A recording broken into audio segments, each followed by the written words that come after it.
say she by. I ain't claiming my haters. I ain't got enemies. I don't do phones cause I ain't free by. Hurry up with the phone, underlay EI. And if she don't wanna play her, it'll make me sigh. Cause the groove that I got so motherfucking hot, I'm sizzling shit. It can make me fry. So how could you not want it? I know that, so how could I not flown it? I'm so mean and the flow so clean. I just put a web flow sign in the I'm untouchable. These niggas can't see me, family. Out the wazoo, niggas wanna beat me randomly anymore because he speak candidly. Got him giving coochie cocktails. Bitches wanna feed me, damn it. He get funky. You know that. The only thing to stop me acting a donkey is Fiona and Shrek. All stunt, too bony to flex. Now rewind it and tell me where you get something erroneous said. Got a new pair of Saucony's, I'm fresh. Now revenge fucking bitches who played me is my only regret. King drop cold cuts and that shit just be landing me in bread. Okay, this the baloney effect, but I'm laid back. I got boppers watching, trying to knock some boots. Need I say that? So I need a freak who wanna sneak and geek. That's right up my alley like stray cats. Big stepper, you looking like a placemat. All these other niggas straight whack, and they know they can't shake that. That's why I'm laid back with his main dang face placed on my 8-pack, and I can't lie. This whole thicker than cold, baby. Oh yeah, you go, baby. I don't want you forever. Just let me lease it for a little bit and see what a prorated I need to know, baby. Can you kiss it and suck it? I knock the dust off that pussy and beat till it's smoky. And after this Friday, you won't see me again. I'm Christopher Tucker, put dick in your split till it buckle. One man's trash is still gonna be this nigga's rubble. Fuck, I look like taking garbage. They say don't sleep on it. I'm yawning, I'm partly lethargic, so part of my jargon, cause I never tried it and still don't like it. Like niggas do Arby's, I really can't reason. I'm sorry, I'm managed, but my bitch is faster. They beating Shikari, faster than Mexican music. I'm sapiosexual. I'm not impressed with your coochie. Believe I'm the best to do it. Possessed, and I turn more next than an Exorcist movie. I'm rolling. Yeah, I'm rolling.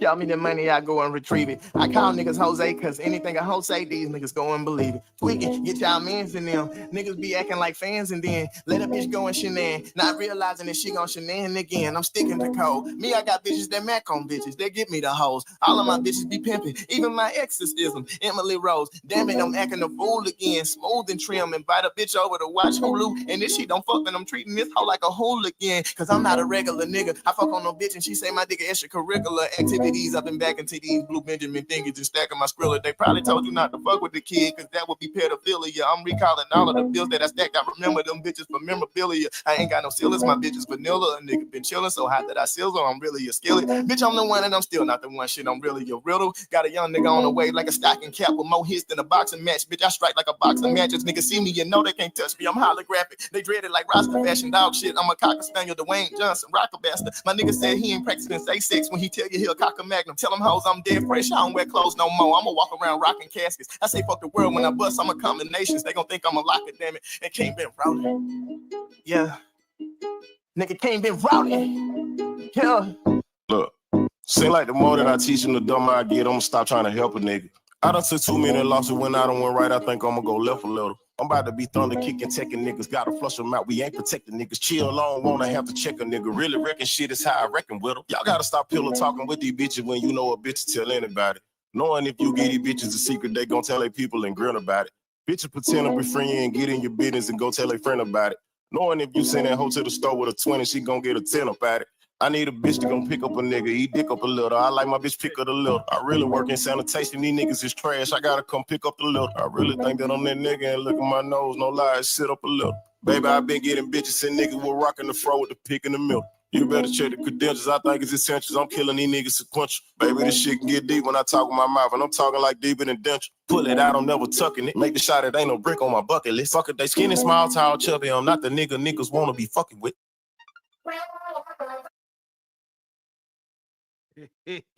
I am hustling, moving down every day. Welcome to the Podnas with Phace, Pat, and Tiz. Who the fuck you think you fucking with? I'm the fucking boss.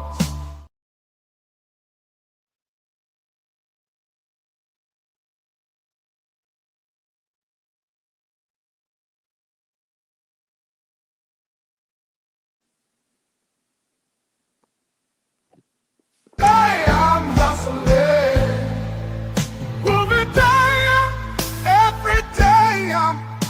Welcome to the Podnas with Phace, Pat, and Tiz. Who the fuck you think you fucking with?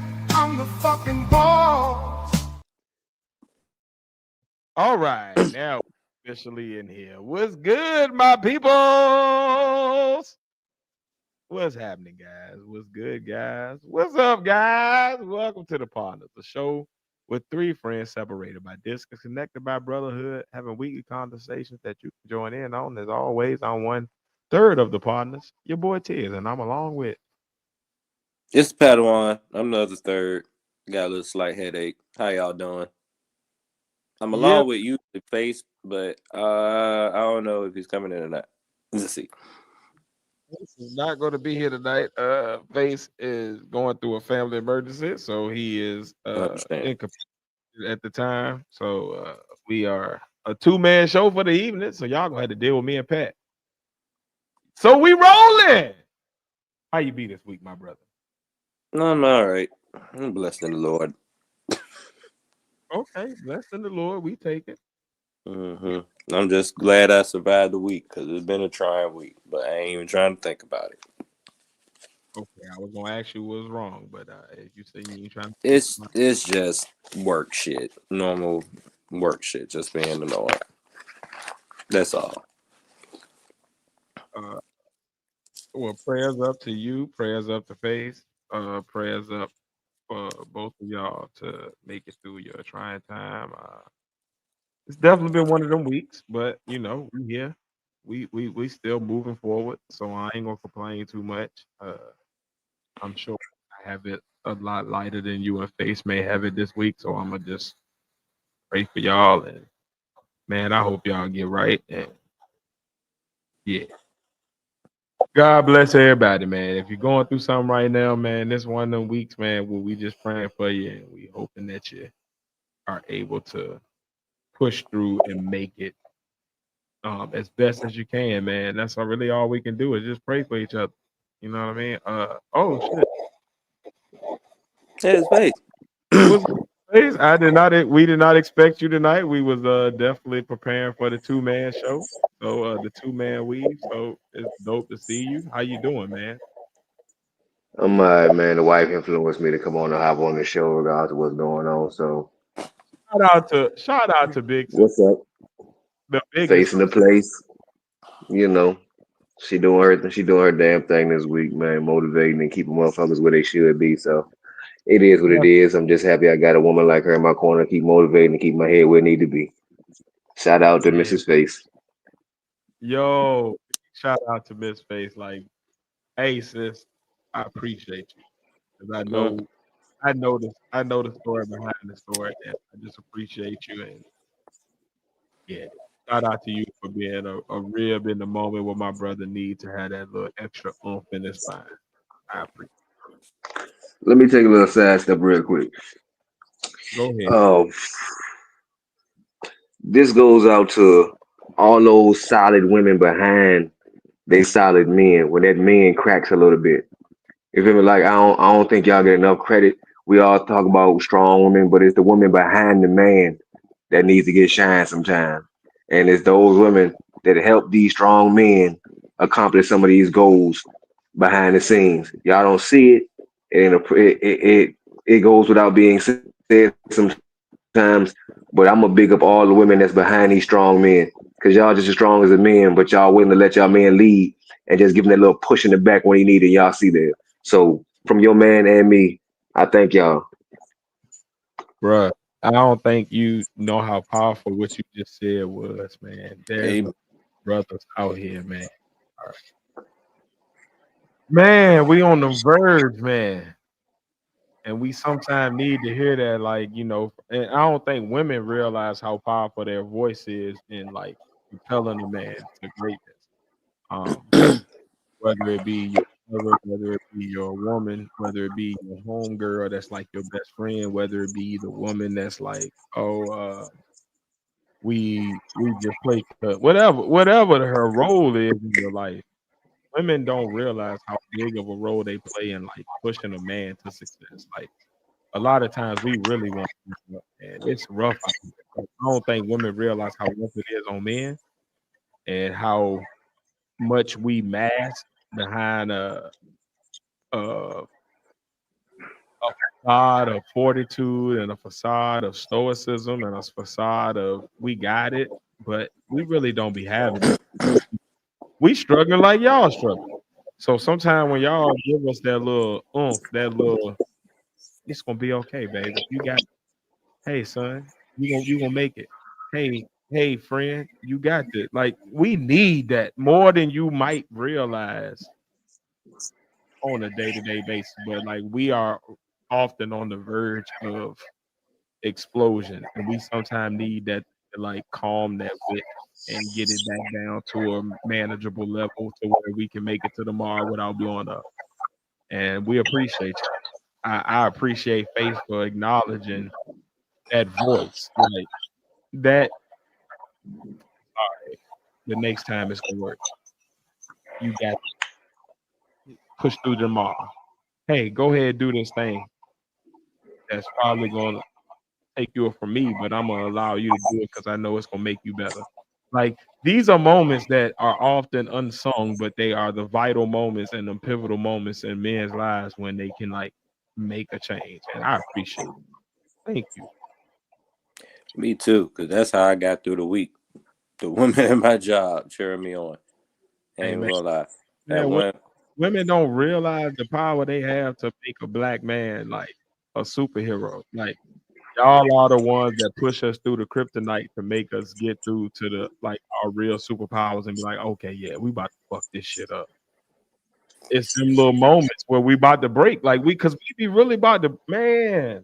Oh shit, man, we be about to break, like I, man, like it's we be to the point where like the next thing, you know, like we are really holding on by a thread, and sometimes y'all a reason, y'all no voice of encouragement, y'all a voice of hold on for a second. You're gonna be sometimes we need to hear, and that's the one thing that might push us to like instead of folding today, we now reach our level of greatness that we were supposed to reach. And thank you, Face, for acknowledging the unsung heroes, man. Them women be And out one here, more thing. One more man. thing. Share a little personal thing with me. Share a little personal thing for myself to y'all.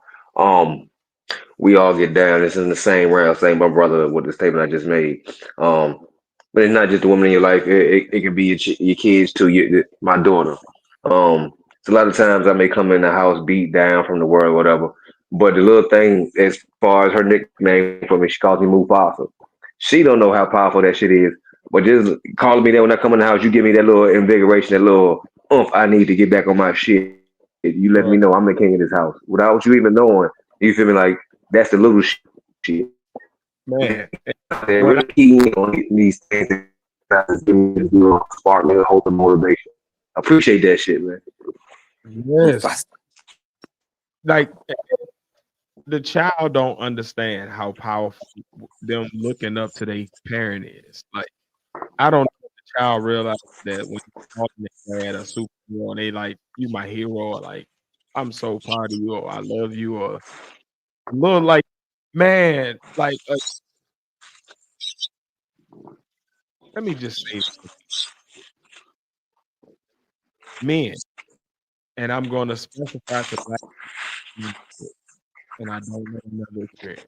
I can say this black men as a whole experience a lot of times in their life they they day-to-day experience where they're being praised. They're just wholeheartedly shown love because whoever they are.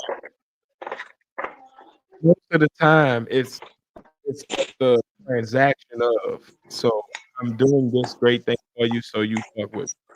You don't really like me. Like the person I am, you don't like them. You like what I'm doing for you. So when you get somebody to tell me, no, you the person is great.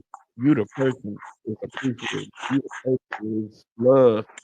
Man, when I tell you that sent a black man through the moon, like we will bust down brick walls, run through houses. Like we become supercharged when y'all give us that battery in our back. From your kid to your woman to your homegirl in your life, whoever it is, if you are propelling a black man today, thank you. Because I don't think y'all realize how much those small little pushes propel us to be really like, man, the shit we go through on a day-to-day basis. I'm talking about the actual of like people might call you a nigga, you might get something out of your mouth. Like, that's the biggest shit. But I'm talking about to the little shit of like just the pressure of everything my family does is on me today. And when I fuck up, my family fails. A lot of people, a lot of women, a lot of children, a lot of other men don't even always understand like how vital and how extreme of a feeling and a pressure that is to carry with you every day as a black man. Of just I am my entire circumference is existing on me today.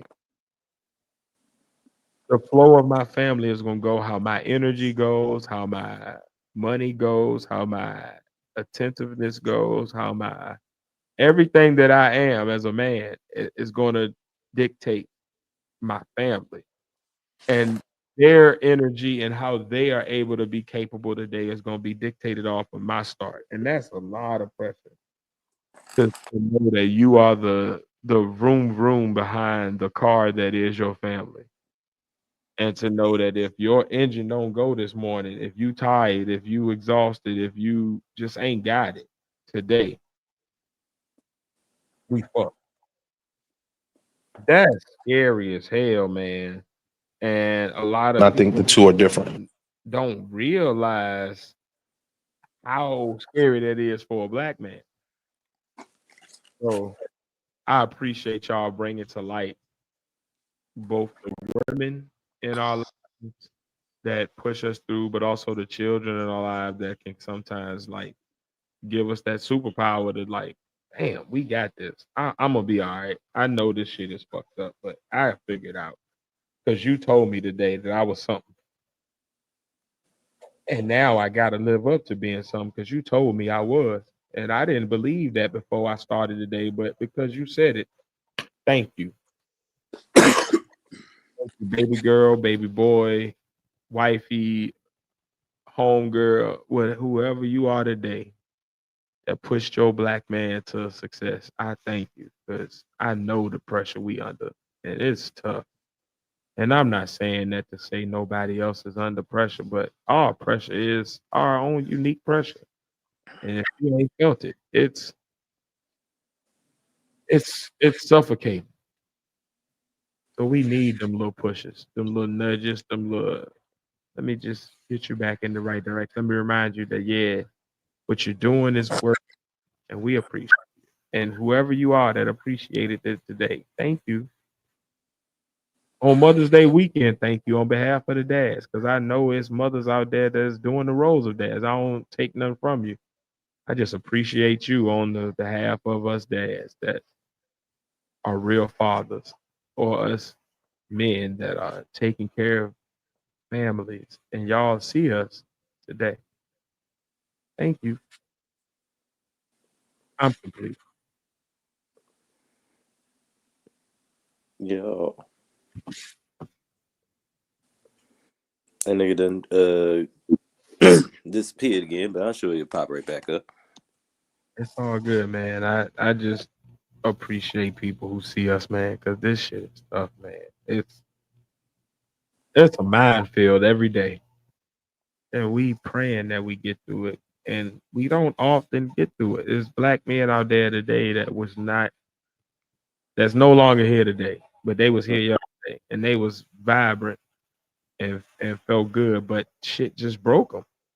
It finally got to that point, and I don't think a lot of people really understand black men are often very close to that point, as even though we're not the number one on the suicide watch, the whatever the word is that we can say, I don't know, but we push past them statistics to be still here, and we're often very close. Like we are. Ooh, this shit is tough, man. Man, when I tell you the conversations me, Pat, and Phace have offline where we cry to each other and we have to like break down and just let it out. It's tough being a black man, and we had to be tough in front of everybody because everybody else looked to us to be that. When we want to break, it's somebody else about to break that we got to be strong for. We got to be there for. We got to hold them down and make sure they make it through this moment. And we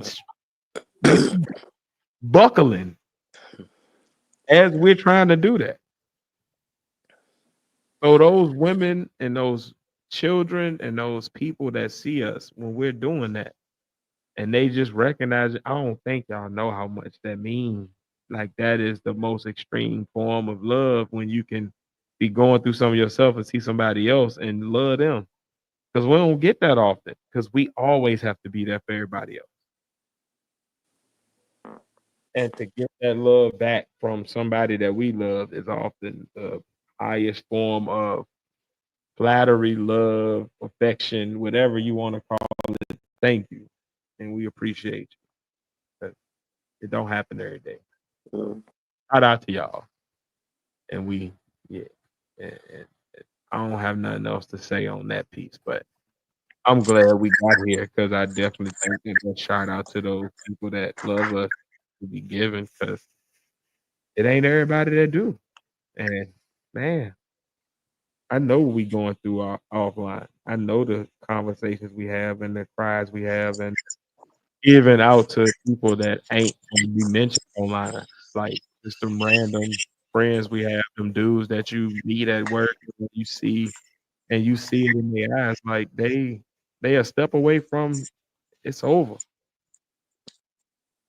And even your homeboys, man, shout out to us for being there and just hearing your brother and telling them it's gonna be okay.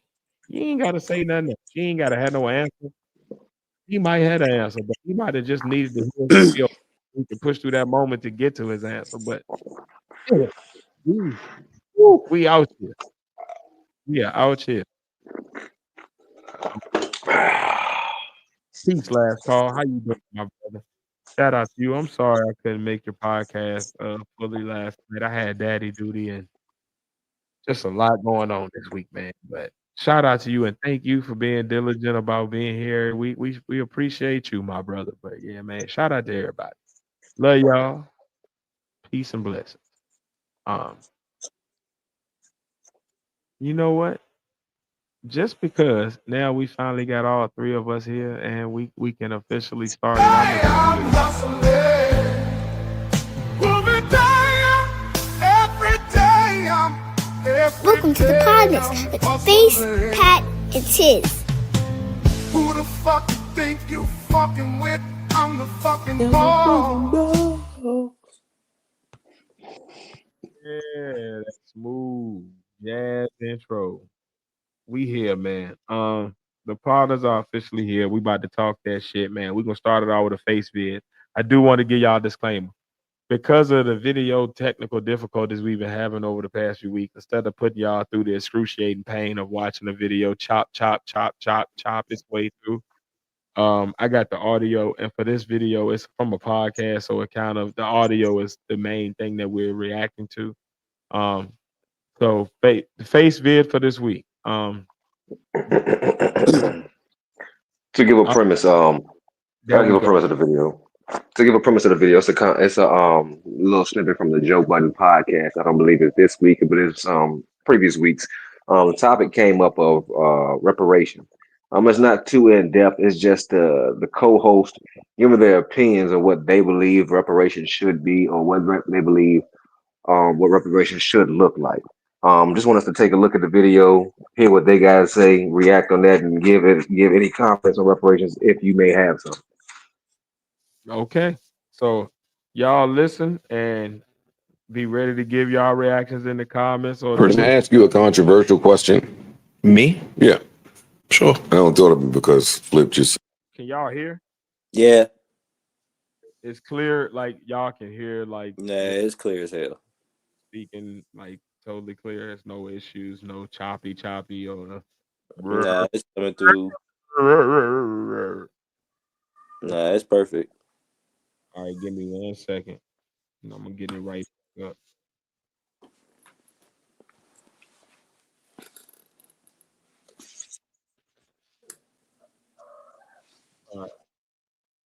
Give me. Okay, here we go.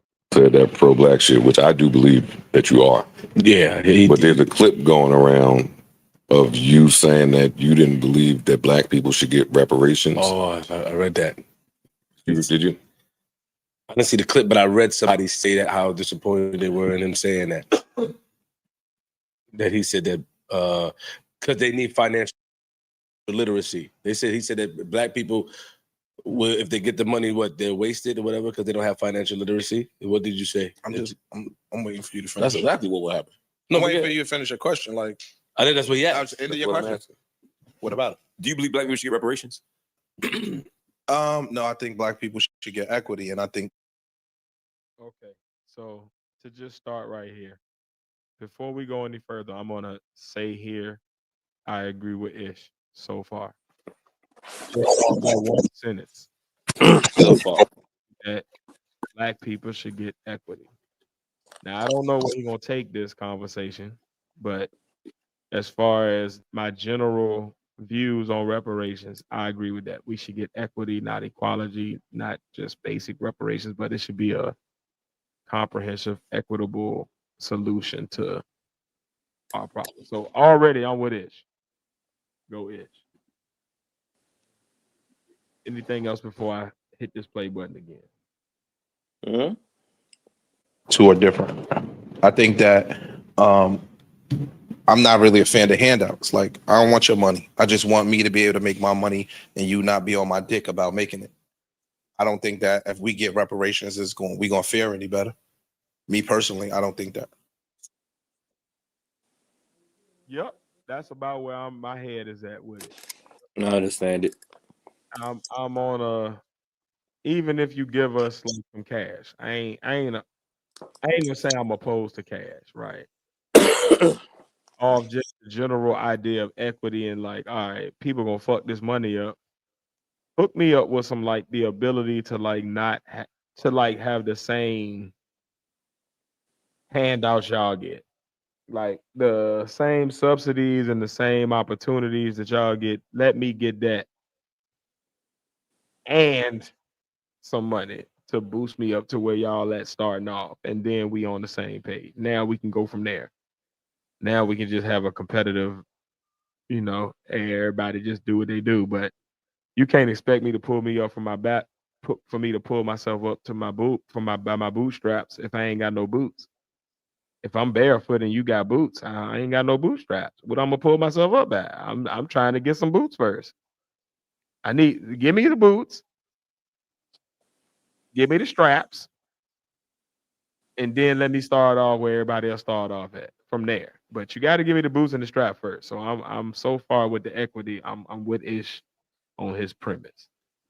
Anything else before I start this again? Definitely. I'm glad you made that statement on pulling up from the bootstraps because there's been no culture of race or people that's come to this country and did it on their own to pull themselves up by their bootstraps.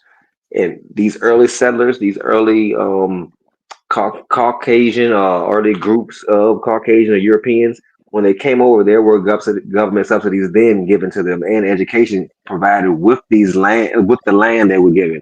So it won't pull up on their bootstraps. You were given education. You were given the land and taught what to do with the land, being you were coming from a place that did not have that type of land. So you were educated on what to do and how to make money, something they refused to give to us. So no, y'all didn't do it by your bootstraps. That's just something y'all came up with to say. Yeah, I'm with you so far. Like so far, Ish just speaking that shit. I know, Mark Lamar Hill probably gonna have an alternate opinion or a profound opinion, but so far, Ish saying nothing. I think reparations would be a waste for most. Some would definitely take the money and do some positive things with it, but I don't think it'll get us no better if we're not changing how we're being treated in America. I don't think reparations going to change nothing. And pause it right there for me. I don't think there is nothing that you can do to change the way someone sees another person. So regardless of what we're given, what we get back, or what we're repaid, the outlook of someone else will never be changed. If you're a poor man and you're a shitty person, just because you become a millionaire doesn't mean you're just a rich good person. You're still a rich shitty person. So Mm, the outlook of the people will always remain the same as long as the mindset of those looking at us remains the same. Whatever we have, that ain't gonna that'll never change it because that's the same thing as looking at the current poor man and the current poor black man and current rich black man. They're still gonna get the same treatment at the end of the day when they run into that type of person. You may get different treatment because of your money when you go in different places, but that's only because of the money. That's not because of you. So that statement, as far as it ain't gonna change how people look at us or how people treat us, I don't think that will ever change until the mindset of those who are in power that still influence that type of shit is changed, or those people are no longer around. Sad to say. I don't have no strong argument so far. So far, my general thought is that it's reparations is such a difficult topic because you're talking about so many used to compromise us and put us at a disadvantage. So you got to kind of break down all of those systems, or you just wasting your time.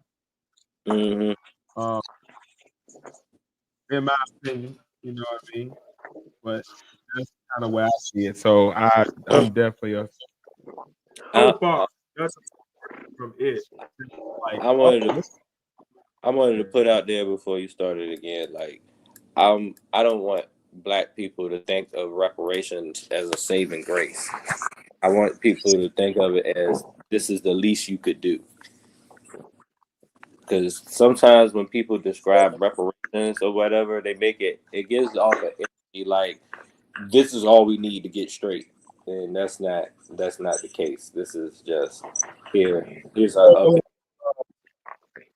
here's a It's band more aid for like the you stab wound, give basically. me this money. I'm not asking for like too money. I'm asking what's owed, and then we square, and then we can go from there. I'm just trying to get Hmm. square at this point. Like I don't need no handout on you. I need you to just get me equal to where you at because I've been not been able to do that. I'm But trying this to is Hmm. the get main equal. thing. Don't But get the me main thing wrong. is anything paid in Time I got reparations booed. isn't a handout.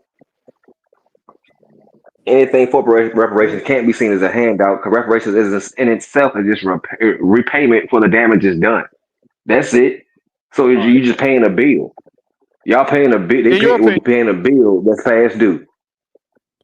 in your opinion, I roll with your opinion. I just disagree on the fact that as far as a handout, the way I look at a handout is it's something given without the expectation of anything changing. It's more just let me just give you something to make you happy. It's like almost like a pacification type of a thing. Like I'm giving you your Hmm. pasty.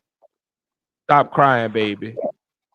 As opposed to me giving you an actual bottle or a breast with and you getting sustenance and you feeling full at the end of the situation and you not having to go cry again. So So that's why like my opinion is that why I see what the difference. Why my opinion will be different because I so see to it me, as okay, never mind. go Go ahead. ahead. No, go ahead. No, I was just saying like to crystallize that like as far as a handout, to me, when I look at handout, I'm looking at it's a pacifier. It's I'm giving you something without any. There's nothing to actually allow you to be better. It's just me giving you something to shut you up, as opposed to me giving you real reparations, which would be equity. So, like, not only am I giving you maybe cash, cool, but I'm also giving you financial literacy classes. Or I'm giving you the same access to business loans as the white person, or I'm giving you the same access to mortgages as the white person, and I'm giving you the same access to job equity based off of equitable skills. Like I'm removing nepotism. Like I would have to remove. I would have to like the difference in handout as opposed to reparations is I'm giving you cash that's gonna shut you up. It's gonna make you happy for the day. You might do some of y'all might come up, some of y'all might not, but I'm just shutting y'all up for the day. As opposed to if I give you real reparations, I'm gonna give you some good, but I'm also break down some of these barriers that you faced so that you can now enter every situation on the same level playing field that everybody else does. Because that's really repairing the harm. The harm is we've never gotten a you got to give us a fair shake to even make it okay. If you just give us cash, we're gonna spend the money, but a lot of us is still gonna be in that same place, and the systems are gonna be the same. So a lot of even when we get the cash, we're not gonna be able to get access to the mechanisms that can really change our lives. We're not gonna get the same insurance. We're not gonna get the same mortgages. We're not gonna get the same interest rates. We're not gonna get the forgiveness on certain loans and student loan, like that other races get, and that's the real problem for me. So you got to give us, in order for it to be real reparations. I feel what Ish is saying. It's the equity over just giving me a handout or just making me placated. Yeah, see, when you reference handout, I believe that you disagree with my opinion because you think I'm referencing only cash. Because reparations can't be, I don't believe reparations can only just be cash because cash doesn't solve any issue. Any issue you throw money at, I don't care what level it's on, it ain't gonna fix the issue.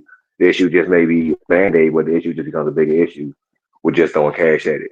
So Okay. the same realm of equity. Good. Go further. Let me go further. I just want to make sure we on the same basis. So you're saying that we're agreeing that reparations has to be more than cash. We're just agreeing on Yeah. what more than cash it has to be. You think it has to be less than or more than what I'm saying?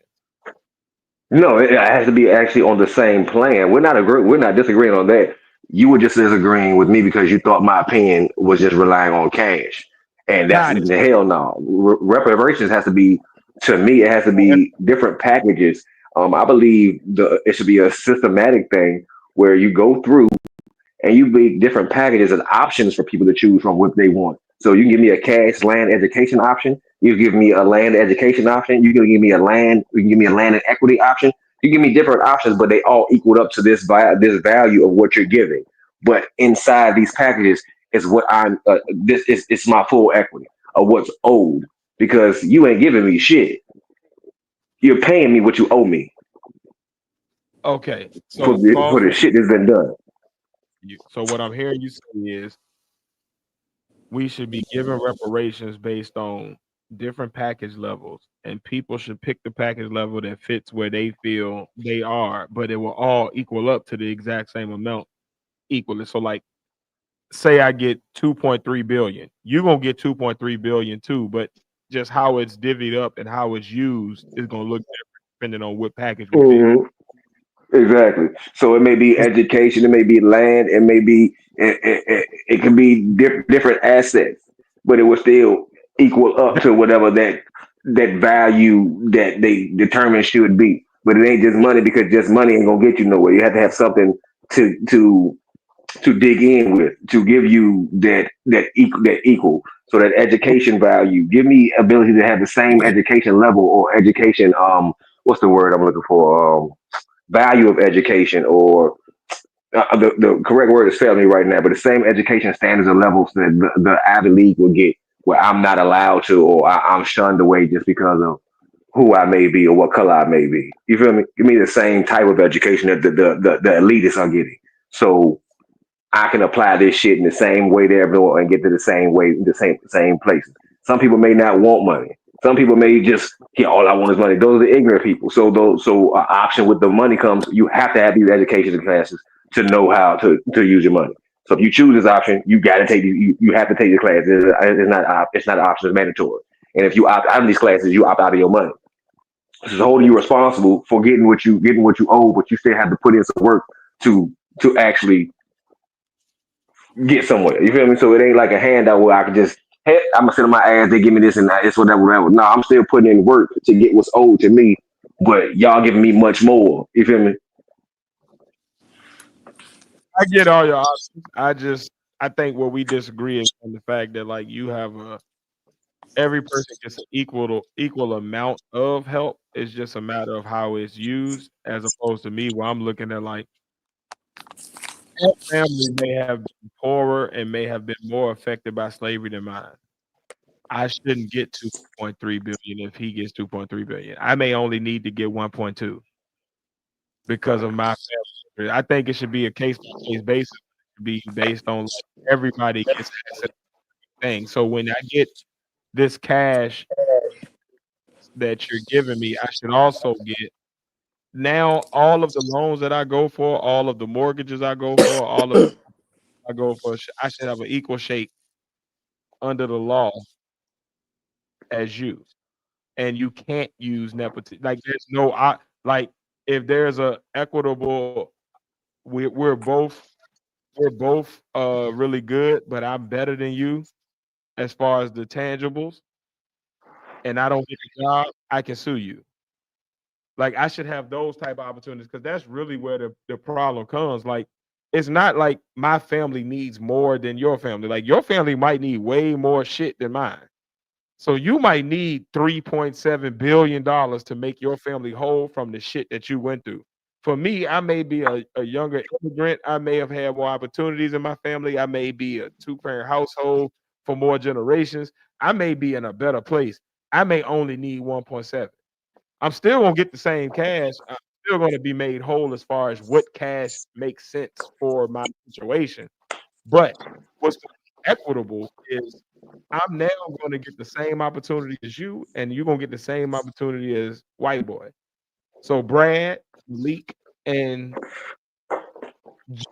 Jarman Hunsu, we gonna all get the same opportunity at the end of the day because we're now allowed to get them same access to them same things. And that's where the equity lies for me. Like the equity, like equality would be everybody get the same amount of care.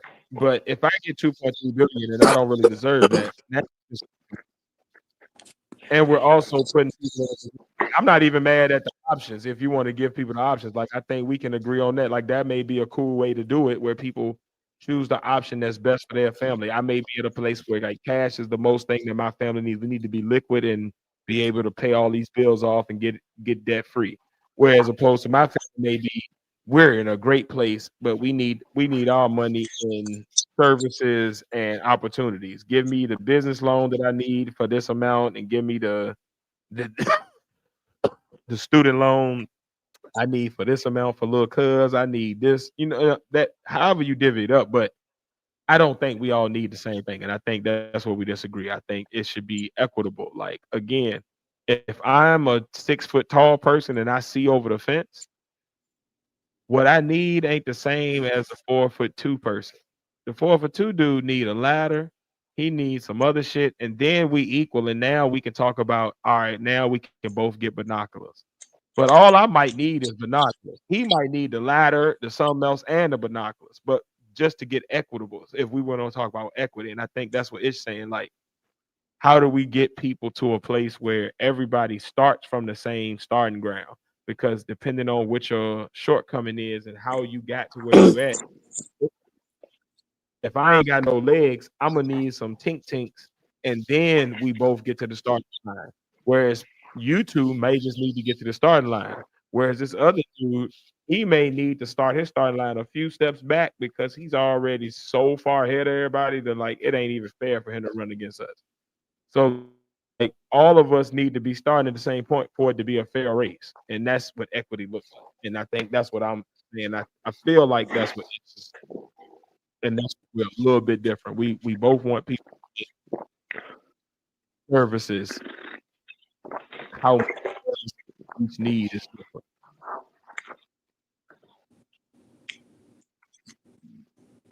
True. That Phace. Was there any more of the video or the audio left or? Oh yeah, we got up to 12 minutes of thing. It's early in the show. Oh, good. Go ahead. Go ahead. No, I don't want equality. I want equity. So if you got a 500-year head start, and now me and Parks are able to both make $100 a day, Parks gonna keep his 500-year head start. It's not. But if you got twice that much money, and then I got twice that much money, and they still don't change the way that we are being treated, it's gonna be futile and useless. Again, exactly what I was saying. I think that's what it should be like. It's them systems. It's do I get the same access to a home loan as somebody else after we both get the cash? Otherwise, it's futile. If we both just get the cash, and then because this nigga was a rich black nigga, he already had the connections before me, he still got a leg up on me, just like the white man still got a leg up on him because the white man is the nigga giving a loan. That's for him. Whereas opposed to this nigga just homeboy from the golf course. Whereas opposed to me, I don't have any access. And we still all on different playing fields. I think the key is to get everybody on the same playing field and then play. Then we're actually dealing with real capitalism, because I think the problem with capitalism is that a lot of people are starting on different tiers before we even start the game. And then once the game starts, you expect me to win. I'm starting 30 paces behind. But we get roll and we getting the same, and I might not even get the same amount of rolls. This nigga get twice the amount of rolls, and I'm starting 30 paces behind, and I don't get any action cards. I'm fucked from the beginning. I'm going to be fucked up. I think we all need to have the same amount of action cards, the same amount of rolls, but we also need to start from the same place, and that's the problem. We want to start from the same place, still not have the same amount of action cards and other amenities. Give everybody the same shit. Get everybody to there, whatever that looks like. So Phace's family may need a little more to get to where I'm at, and that's okay with me. Like, I ain't tripping off of like I need to have more than anybody else. I just need us all to be equal. And only way to get there is equal. And I think that's what we're talking about again. Let me see what the comments say. Hold up. Oh, never mind. Okay. Yeah. So that's where I'm at with it. Face Pat, I'm open to rebuttal, or y'all want me to play some more? You go ahead. Yeah, you can go ahead. But the way, Oh, go ahead. Because you said before that it's about rich and poor. Mhm. So the way we being treated is because we're poor. No, I think that yes and no. I think So, that. let me just finish. So if we did get the money, would it change how we're treated because they're not necessarily poor anymore? No, because they're not gonna give you enough money for you to be rich. Again, I think that's talking about somebody who understands economics versus people who see economics as what feels good. This is what I feel should be right. This is what I think. But when you know how economics work, I think it's just talking from that perspective of like, if they give us, say they give Phace $2.6 billion tomorrow, right? And they give me 1. So we still change the systems. We just gave each person equitable amounts of money based on our situations, right? Still talking about a system that will never allow that 2.6 to be rich. Now what they're going to do is shift what rich is, and they're going to change inflation and make a recession and all of these things to make it so that Phace is 2.6 ain't really 2.6. It's really worth maybe 1. So whereas normally he would have been in top 0.1%, now he's top 1%. What should be based on what the amount of money he's accumulated, but because he's not he don't have the same access to the system, he's still outside. He still has to pay a hell of an interest rate on the house. So his house is gonna be way overpriced based off of who he is. He's still gonna not have access at all to certain systems and stuff, economic mechanisms that's gonna leave him on the outside. He's gonna have all this cash, but the cash ain't gonna be worth nothing. It's like going to another country like Mexico and trading all your shit in for pesos. Yeah, I got all these pesos, but they ain't worth shit. I take these back to America. What am I doing with these? And that's gonna be he gonna be a man because they not changing the systems that allow him to actually use the money the same way a white man uses his. And that's the problem. They're gonna find a way to change the system if we don't make the systems actually change. It's the systems that's the problem more than the cash we got right now. Like, because black people are at a place where we're able to transfer our energies, efforts, and services into money quicker than ever. The problem is once we get cash, it's harder to transfer that cash into actual power than ever. So it's harder to get land. It's harder for us to get um business loans to make this money now operate to where we can get passive income. It's harder to do these things. So we're still at a lower level of these areas than our counterparts, despite having equal access to cash. So we're still not equitable. We're still 4 foot 11. We're still trying to look over the same thing. They just gave us step ladder. But these niggas got binoculars, so they're seeing in 4K and we seeing in 480p. We seeing in the worst images possible. Still struggling to see. We just are closer, but we're not there. And that's what I think it's just saying. Like, get us to where everybody just got binoculars. We're all seeing over the fence. Now, how do we operate? Why do I get a better angle on it now because I'm able to see the same thing you can see, and am I better able to outcompete you? Because that's where real capitalism lies. Is where everybody can fight, and now I'm just stronger than you. I'm better than you. I'm smarter than you. I'm quicker than you. Whatever the case may be. In my opinion. True. So far, Yeah, that's so far, I mean, I totally agree with Ish. I'm kind of like wondering. We're at ICE right now, but you said something about Mark Lamont Hill, and I'm kind of wondering where he's going to go at it before I make my full decision on like how I feel about the whole segment. Lamont Hill or Joe is going to be the one that comes with like a completely different perspective. So I'm waiting on one of them to really chime in because I feel like those are going to be the one of the that like usually argues with Ish. Ice usually, I see your opinion and we can meet here. But Joe and or Mark, you or Queen's Flip usually comes with like some, oh shit, what the fuck? All right, that's the feel. Well, let me see how you feel. So let's see. Reparations, they're gonna have to give 13% of the population reparations. And then they're gonna decide if you got black blood, if you don't, like when we get the reparations. One, the reparations don't come with a financial literacy package to show you how to use the money to your best advantage. That I agree with. That's number one. Number two, it's black people that make a shit ton of money today that still don't do nothing with the money and don't gain nothing in society just because they have money. So I don't think the reparations is the end all be all. I think that's a cop out for me. Anything before we go further? No, on the same page still.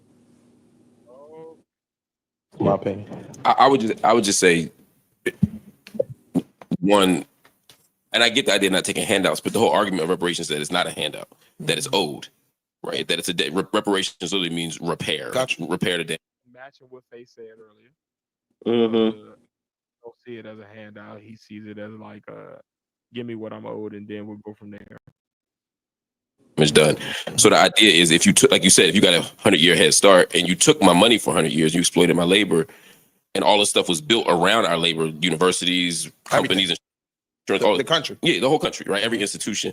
Then giving us reparations isn't a handout. It's actually what we owe, what we're owed. And then the second part of that, I think, is I've never heard people say reparations is either or. You know, I've been part of the reparations movement for a long time, not like a leader of it, but just advocating for it.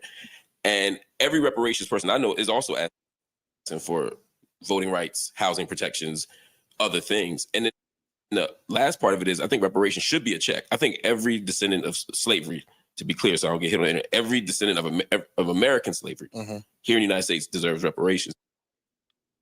So I think Mark Lamont Hill is closer to Ish than what they probably believe. I think they're probably saying the same thing at this point because what we heard from Mark Lamont is, all right, yeah, I still think we should get a check, but I also think we should have these systems in place to equitize said cash, that inflection that we get. So far, it sounds like they both on the same page. I don't know where the difference comes, but yeah.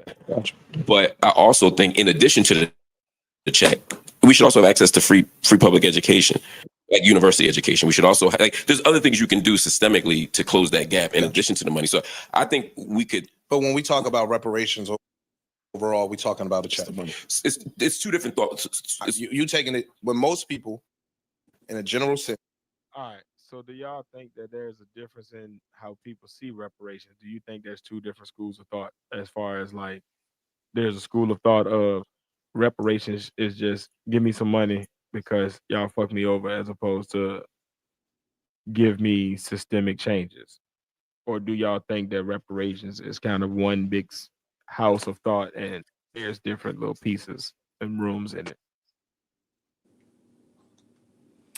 I think um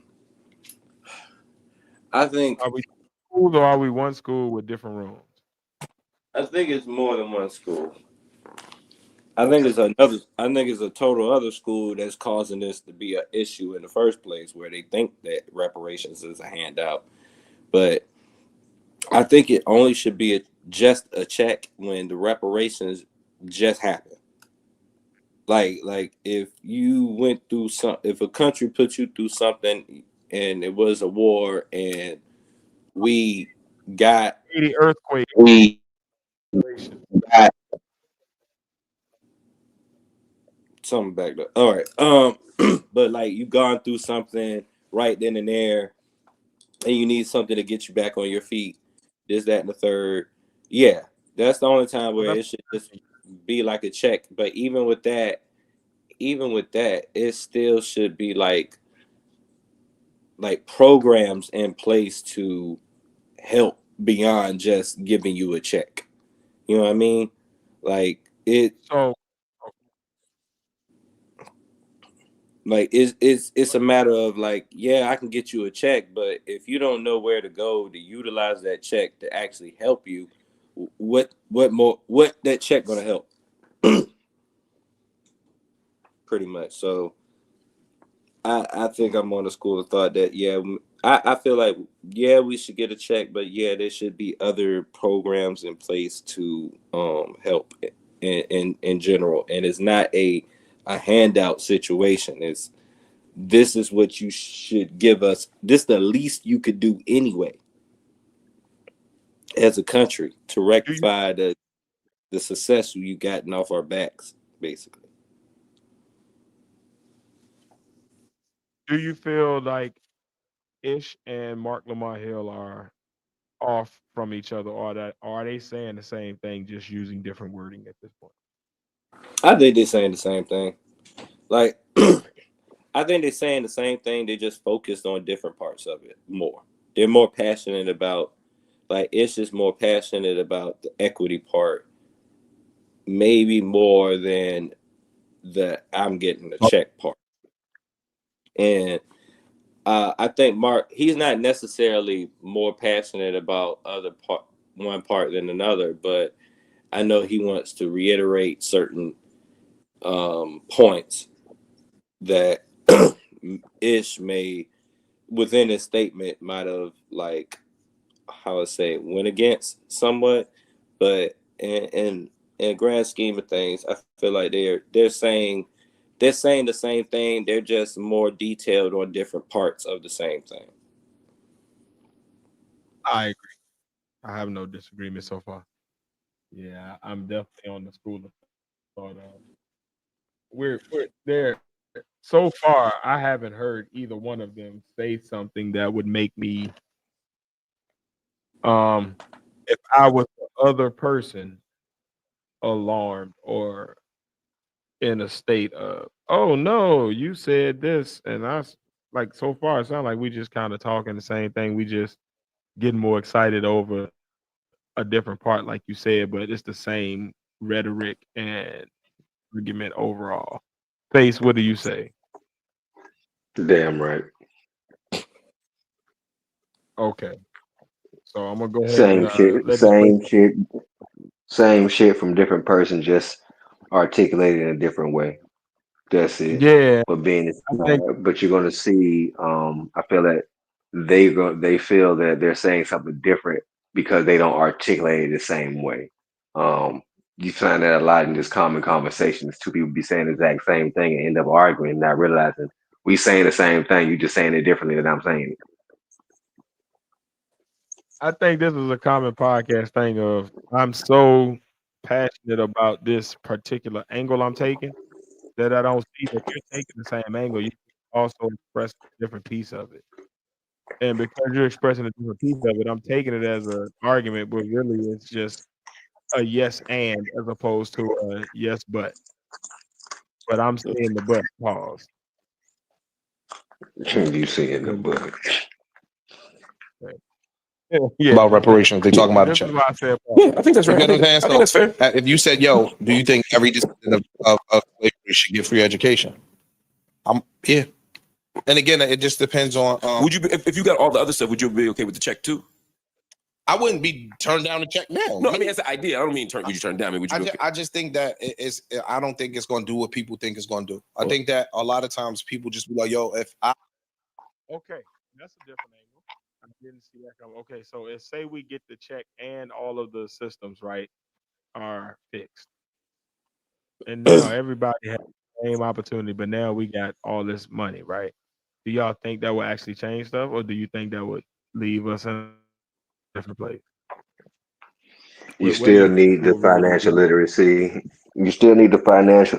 You still need the core aspects that were taught to the others to succeed with the things given to them, because it's the same principles go. They won't just give in a blanket slate of money like here you go figure out to do it. No, they was given this and that, with also with the education about it. They were given agricultural education to know how to use the land they were given, not just here goes Man, some land, figure out what the fucking do. oh, So that's what I'm saying. The systems are equitable, and we get the cash. We get both.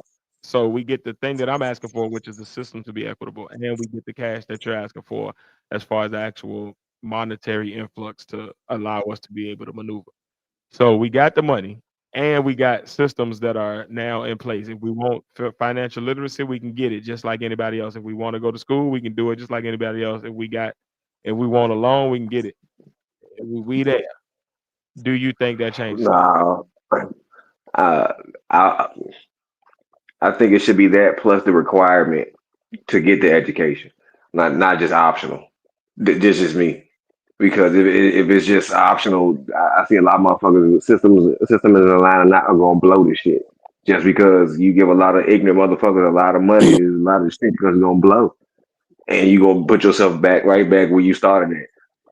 Now the systems are aligned, and now you just handicapped yourself. So I mean, like, in order to like that's just me, because it's ignorance on all levels. So I mean, it's ignorance on the other side too. Ain't like it. I'm not making it a this versus that, but I feel systems in place, money in hand. Some motherfuckers are still gonna be ignorant and shit and be like, fuck it. But on the overall scale, if that's the question, yeah, I feel that that would be better. That could work on an overall scale, because I can't just look at the outliers of the ignorant motherfuckers, because that's not gonna be the majority of people. So for the majority, yeah, but that could work. Okay. Okay. Pat, Um, everybody gets equitable resources. Do we um, change where we are at this time? from I would say from idealistically, yes, I believe it could work idealistically, and if this was idealistically a fair system that we're living in, and we got all the things, I could see a progression. But I live in the world of humans, and I don't trust humans. So it'll sound good. It sounds good. I put it that way. It sounds great. But I just feel like sooner or later it's going to be something to counteract some type of way or whatever. But it, for the most part, I still think it still should happen anyway because we're old. I don't think it's going to What you make things moving? worse. Like But I don't necessarily think Dr. Office paper? who me. It ain't me this time. Mm-hmm. Oh, There was a lot of I picked up a bag. My bad, but plastic bag. But okay, that's what it yeah, my bad. But I don't think it would make things worse. I don't necessarily think it'll make things better, but I don't think it's gonna make things worse. Or if anything, you get what I mean? Like I don't feel like it's gonna be a negative effect either way. I think it still be a positive. It just won't be the most critical. It won't be as a critical change as people think it is. Just like Ish said.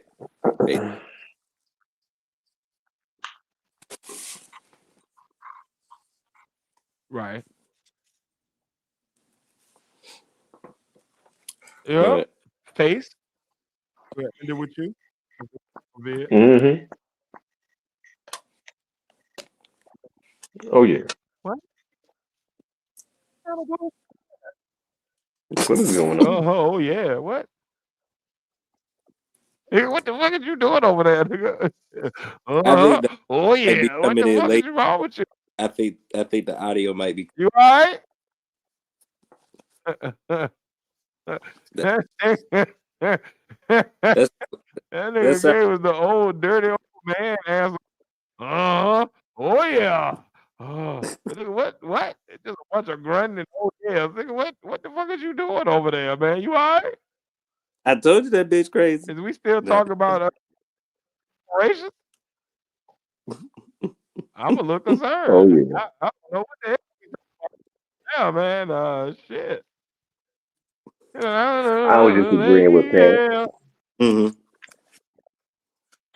Okay. All right. I'm glad. No. Oh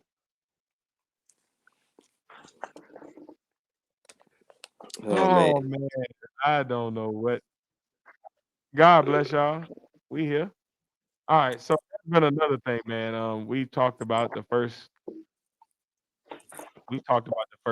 uh viral thing that's gone left, from the face vid. And now we're going to the next viral moment. I don't know if y'all saw this, but I wanted to get y'all take on it. There's a viral moment involving what we think is a white girl, but she may be a mixed girl. So I want to give her overall credit. We don't know exactly what race she is, but she's definitely not of the darker skinned black folk. Um, he appears to be a vampire if you're watching Sinners. Um, Mm, but yeah, there's a video of her dancing to this line dance, and then there's the creator who originally made it, and they're like really mad because the girl that is of a lighter skin seem to have blown up off of this line dance to where she's making like 6 grand a show now to just pop up and do this dance and like kill it. And people are mad at her, and they're mad because the originator of the dance didn't get her proper credit, and the originator of the dance happens to be a brown skin girl. I'm gonna show a video of them both doing the dance, and then I'm gonna get y'all takes on this moment that has went viral for some reason. Yeah, I can't say this should have went viral, but we are here now. So can y'all see that? mhm. It should be a white girl and lady. All right Mhm. then. So just like the screen say, who did it better? I want y'all to watch this and just give me your opinion. Hopefully it plays. Y'all know how my internet be.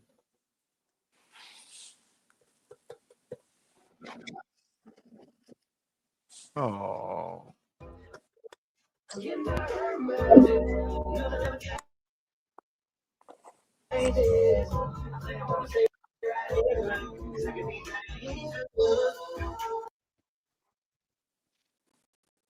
Oh told no, you. no, no, no. That's not the next video. No, we not. Hold on, wait a minute. Wait a minute. No, I want y'all to hold on. I want y'all to actually see the video. What the fuck? See, that's why I hate the internet sometimes, man. Y'all gotta excuse Do my it. Wi-Fi.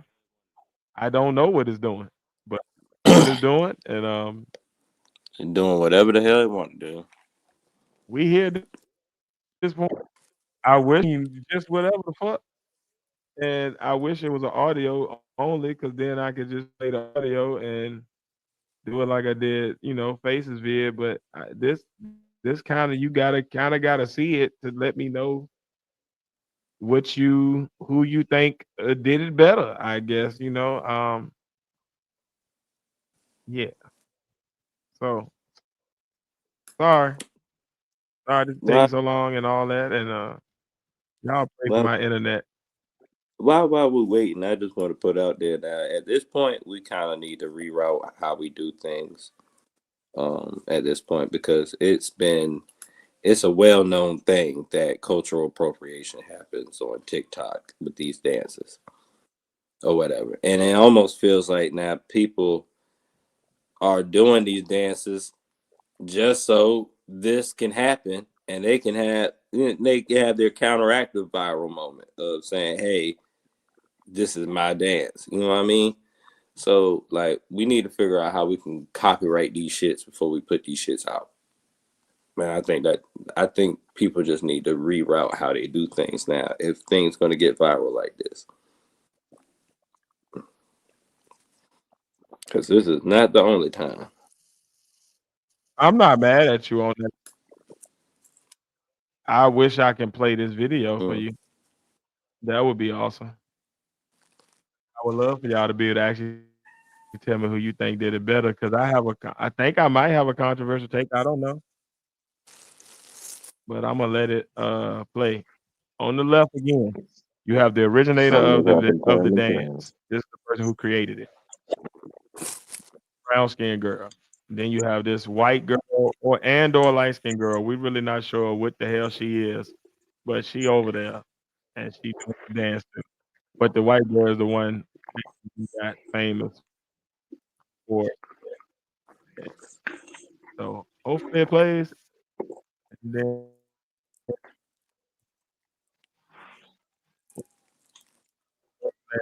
y'all can. I'll go his internet. Come on, man.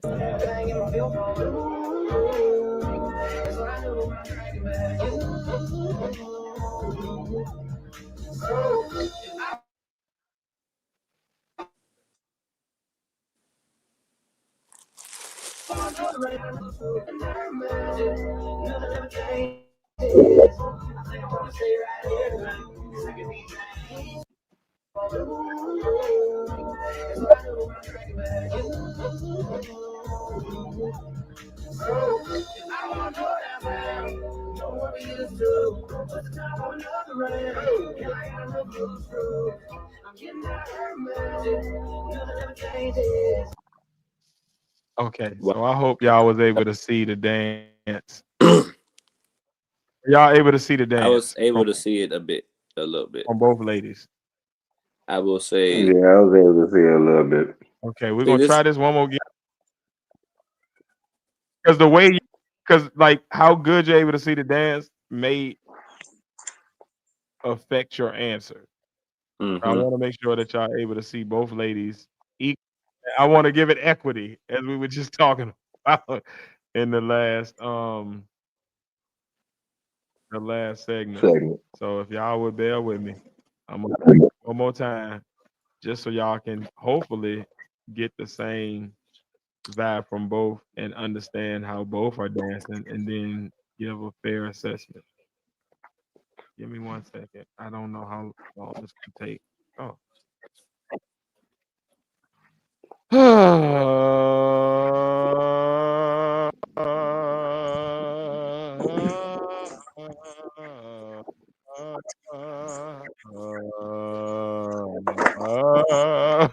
This That's man, this is phone back. stressful. Talking about the pressures of a black man. Right here. This is one of them. Goddamn video.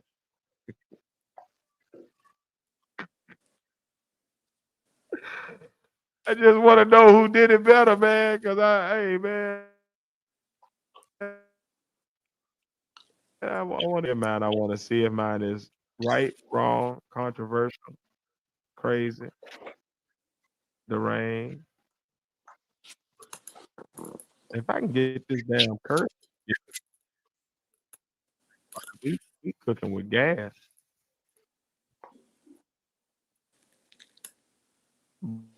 but it keep all right, there you go. Right there's where I want it. Yep. And then hopefully it play.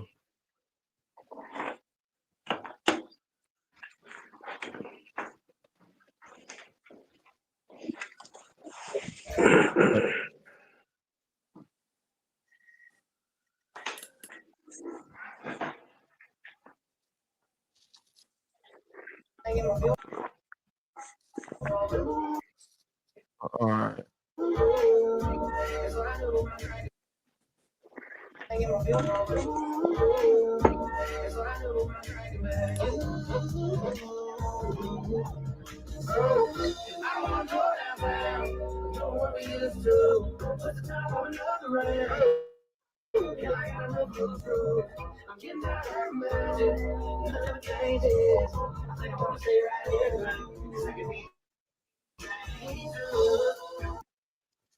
Did y'all see the dance at this point Yeah.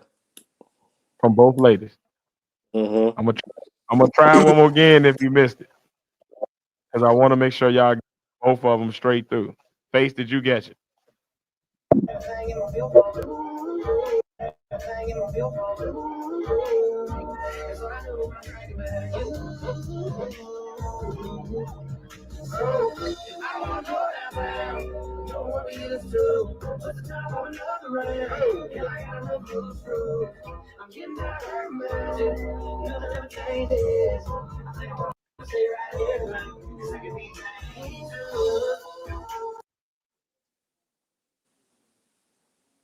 Okay, black people,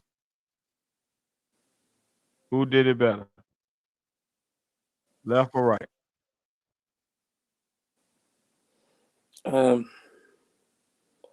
I feel like Okay, this is a good talk. Feel like What the fuck is happening right there? Y'all quiet as hell. oh man, I feel like I can't really. like I would say her moves was a lot smoother, but you kind of got to put in situational, like the situation at hand. The black girl was at a fucking festival or party. She probably was drunk. It wasn't gonna be the most pristine like dance steps in the fucking world. And this girl is obviously with a dance group at their like get together or some shit, and they definitely practice this like over and over again, pretty much.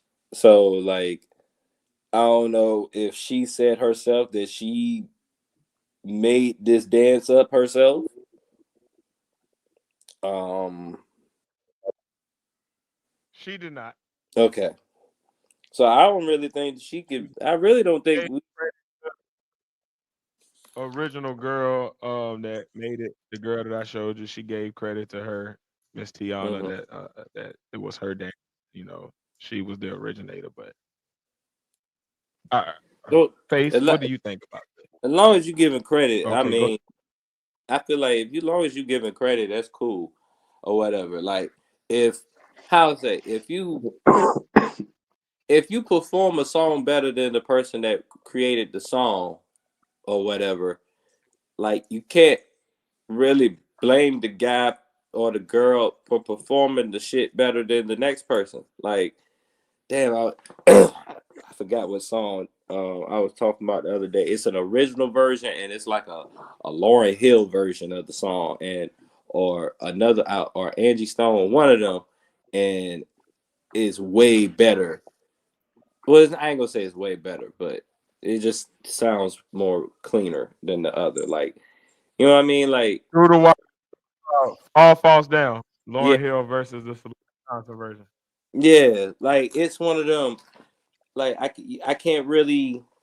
That's one of them things that's always going to be an issue when it comes to like the arts and music and stuff like that or whatever. It's not like it's a painting where the first time you perform the painting is when you create the painting, and then when people see it, that's it or whatever. And if somebody makes another one, it's just a replica or whatever. This is a performance. Like a performance is alive. You know what I mean? It's not one of them stagnant things. So if she getting blown up because she performed something good, then I don't think she should really get any backlash from it or whatever. But if she's claiming the choreography without like giving credit to who made it or whatever, then that's when we're gonna have a problem, pretty much. But man, people dance all the damn time, man. I can't be mad because somebody liked the dance that somebody else did and decided to do it on video. Niggas do that shit every day.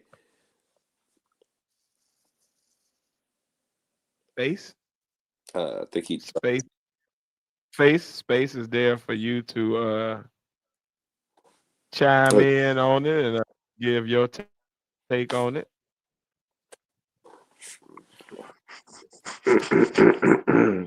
Well,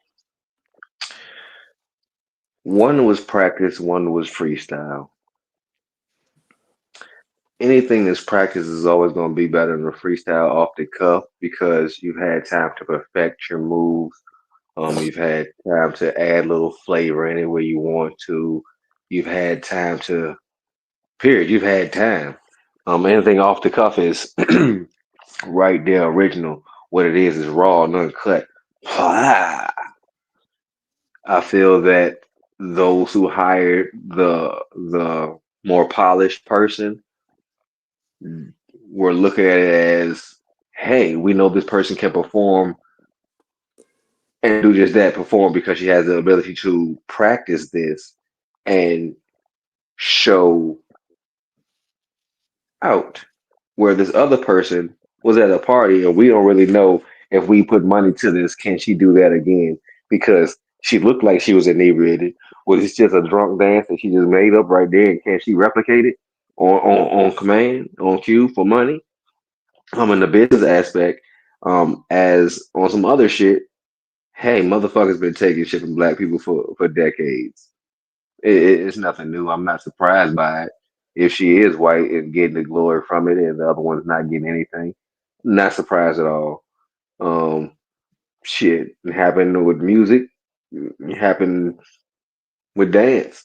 It's happened during the pandemic. It's happened on TikTok as long as TikTok's been TikTok. If you come Mm-hmm. out with a TikTok dance and you black, somebody else gonna do it and they gonna get famous for it. So, I mean, it was a whole little, they made a movie about this shit. So, it's Man, nothing new. Um, So I don't know why anybody's surprised by it. If that is actually the case, once again, I don't know this. Neither young lady's race do I know. It could be two black girls, and one just decided, hey, I seen this girls, I seen this on TikTok. Let's perform this, let's practice this, and let's make it what we wanted. And that's what right. happened. I mean, I don't know. I've seen the lightest of light, and they not white. So well, I'm not going to judge this. I don't know nobody's race. I'm And gonna there's a tricky monster. that is Rachel Dolezal. That is or whatever the hell that girl. So, She so, a glow sex. so, like I said, I'm not surprised by it. The motherfuckers who decided she just capitalized. Like I mean, it's just like anybody. She just happens to be of that hue. They saw something they liked. They thought they could perfect or make it a little bit better. They practiced that motherfucker and made it what they wanted. Somebody else seen it and wanted to make some money with it and did just that. Um, to the young black lady, be more careful what you put online. To what Pat said, yeah, it should be some type of way when you put stuff online that whatever, if you're producing something or creating something, that should be your property. Not just intellectually wise, but physical wise as well too. You should be able to take my dance that I put online and make money from it without me getting some residual from you. So you can go make money, but I should contractually and legally be able to get something from that you already received because it's my property that you're reproducing over and over and over again for revenue. So yeah, That girl is white as hell. That girl, if she any type of black, she like married from sinners. She ain't I don't care what it is. you know what they say, one drop of black blood. Man, if she had a drop of black blood, goddamn Adolf Hitler would still bring her in. Goddamn, she's that. She blonde eyed, blonde head, and everything. Blonde eyed. That's my bad. I said blonde eyed. I know what you mean. You are I not know gonna what try to you mean. convince me. That girl is All right. Well, anything but. all right. Yep. Got it. Yep. White girl. Got it. Yep. Trapezoid. That bitch is Stonehenge. Okay. You gonna keep on? How many more you got? I'm sorry. Yeah. I got you. We get the point. I'm gonna say the thing that don't nobody want to say. Hmm. Girl out dance the black girl. It's coming from a person who danced. I'm gonna say it. You know, when we talk about rap, I'll argue it because I did it, but Pat is the rapper, so I'm gonna defer to his articulation and how he can express, hey, this person was better at this particular skill. Now we can argue the art or the preference, but hey, when we talking about dancing, man, the old white girl did the dance better than her on every video I've seen, and I've seen several videos of both doing the dance. And I've even seen the video where the girl gave, the originator her props. Every video I've seen, the white girl is out dancing whoever she's dancing against. Like she's killing this shit. This may be her dance, like this may be her moment in life, or where God just intersected her with like the moment of like, this is your talent of this particular dance at this time. You might not be able to do nothing else great, but this dance, you gonna kill this shit. She smokes this shit against everybody. I've seen her against another black girl that ain't the originator, and she smoked her too. This bitch is bad on this dance. I ain't, however you think about how she look or her age or her gender or her creed or her ethnicity or whatever. But as Or far as shoe dancing skills, size, motherfucking ish, she's little doing shape. the dance everybody else that they put against her. So when she is getting, if somebody want to give her $6,000 to come do this dance, then that's on them to pay that much. I wouldn't, but because my auntie could probably do it at least good enough for me to be cool with it. I ain't got to necessarily pay nobody, but however you want to do it, pay her. If she making it, I'm not mad at because she killing this shit. If she was whack, if she was like old girl, what's her name, Rice Gum or Dum Mm. Dum or The Weirdo, the girl from the lady from the Olympics. yeah, she was doing them weird ass flips and body movements and shit that lady was doing. All right, we on the same Oh, page. All Ray right, Gun. yeah, Oh, yeah. y'all tripping out You here. But about to no, pay this her girl some is. money, bro. Hey, look, man. As an objective male person, I don't know her age.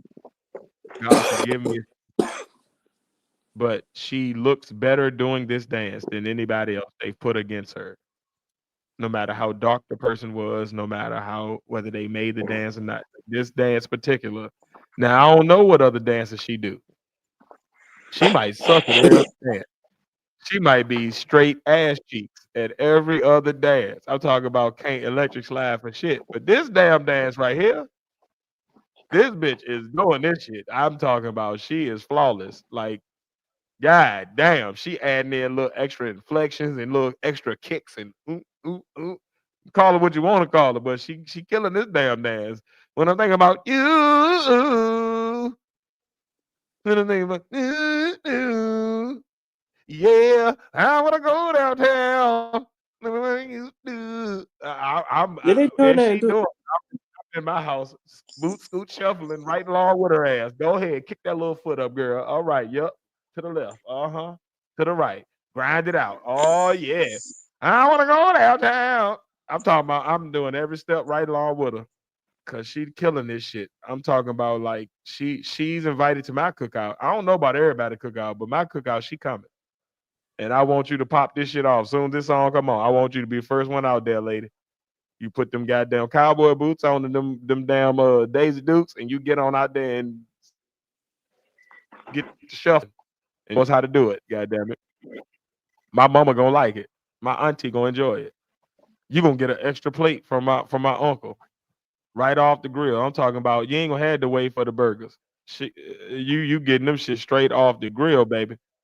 You hear me? Propane Oak Lane, how you living, my boy? Shout out to you, family. But yeah, she getting it in, man. I want to be mad.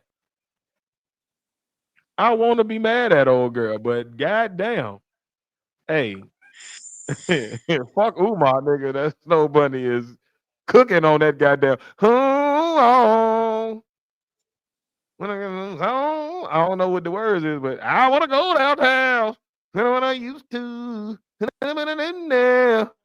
To a country song. That's what it's. When they get that big and throwing that damn neck down, she be killing that shit, man. I fucks with it. I'm in favor of I'm in favor of Becky. Becky wins this round, and I'm sorry. I'm sorry to all my black sisters across America, but when it comes to this one, she coming to my cookout and she getting the first plate of ribs, especially if she do that dance like that. Hey, get Becky an extra slab. Get her some more baked beans. I know she wants some more baked beans. Get her some collards. Make sure she get Aunt Sandra's potato salad. Make sure she get a little bit of them biscuits over there. Like get her all the fixes. Uncle Leroy barbecue sauce. She getting all of it. The whole plate gonna be heavy as fuck because she killing that shit.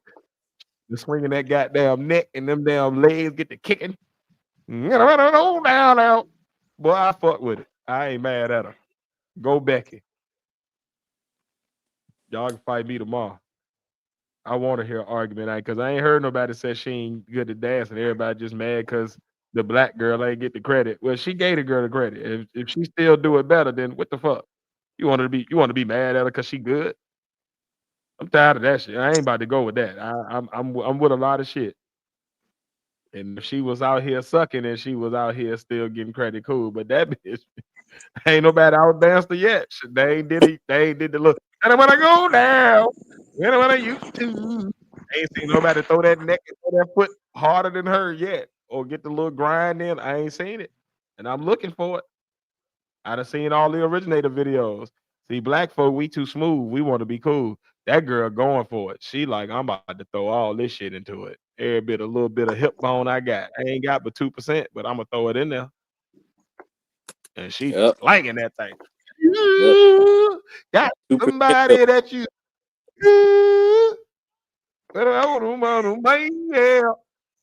That shit go hard. I ain't gonna even whatever that song is. Hey, Morgan Waller. Mm-hmm. You made a banger, nigga. You and got together and made it. That shit go. And I done got all the steps down. So I'm ready. The next cookout I go to, I don't care who throwing it. I'm ready. I'm ready to do all of those steps right there with Becky. Come on, Becky. I want to go downtown.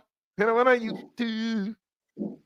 We're gonna do research on Morgan Walker because for the simple fact that this whole conversation, cultural appropriation.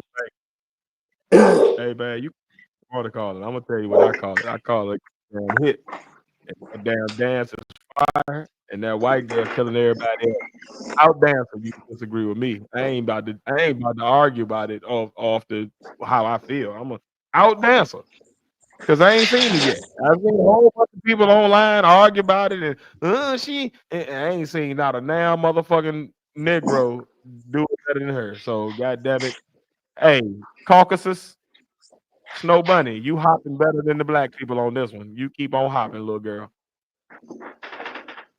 And I don't know why I don't think, yeah. Whatever y'all saying. Morgan Waller, and you got a hit. I don't know what Pat talking about this appropriation, but goddamn it, that mix of that goddamn twister and that boy, that shit go hard, nigga. I listened to it in the car today on the way home, boy. That shit. Woo-wee. I can see his drop top damn it, I just don't want him to be another Tony Richmond. Boy, I'm man. You I gotta just get don't past point, man. Look, want him to be another Tony Richmond. That's all. Hey man, Tommy Richmond, whatever. got a banger too. I don't like the one with Sexy Red, but the original version of that shit. I was getting sick and tired of fucking playing games. Man, y'all better stop, man. Good music. Y'all better stop fighting this shit. If we're gonna sit there and excuse on his hits, I just don't. We gonna got playing with this shit. When like people making good music and we fighting them because they white, or they doing cool shit because they white. Like, No, I'm man, nigga, look, I'm man, fighting them some white because folk out here that hang use with us. art and they don't. They use their art and then they'll act like they don't want nothing to do with their art. The art later on. So if the white girl gave credit to the black girl, then now what? Talking So now you about her. still for She cool. better? She cool. Tommy Richardson Right. said Morgan he not Wallen a rapper. cool. He didn't say But he that never listen to hip hop. He said he a rapper. The nigga from Virginia. You mad at him because he got good song? Because you see, this the thing this the argument that I don't want. If they ain't got good art, then we can argue. Their shit is not technically sound in whatever field they in. Cool. But you talking about a nigga that's an opera singer. This nigga classically trained. The music is sound.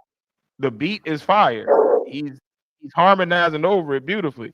You might not like him because of what he stand for. The song fire. Just like this white girl, you may not like her because the didn't get the credit because she happened to be way better at it, but she's still fire. We not about to start discrediting people at being good just because we don't like their race. Then that make us no better than anybody. Like, I ain't about to do that. At least me personally, I ain't about to do. like in I the ain't race.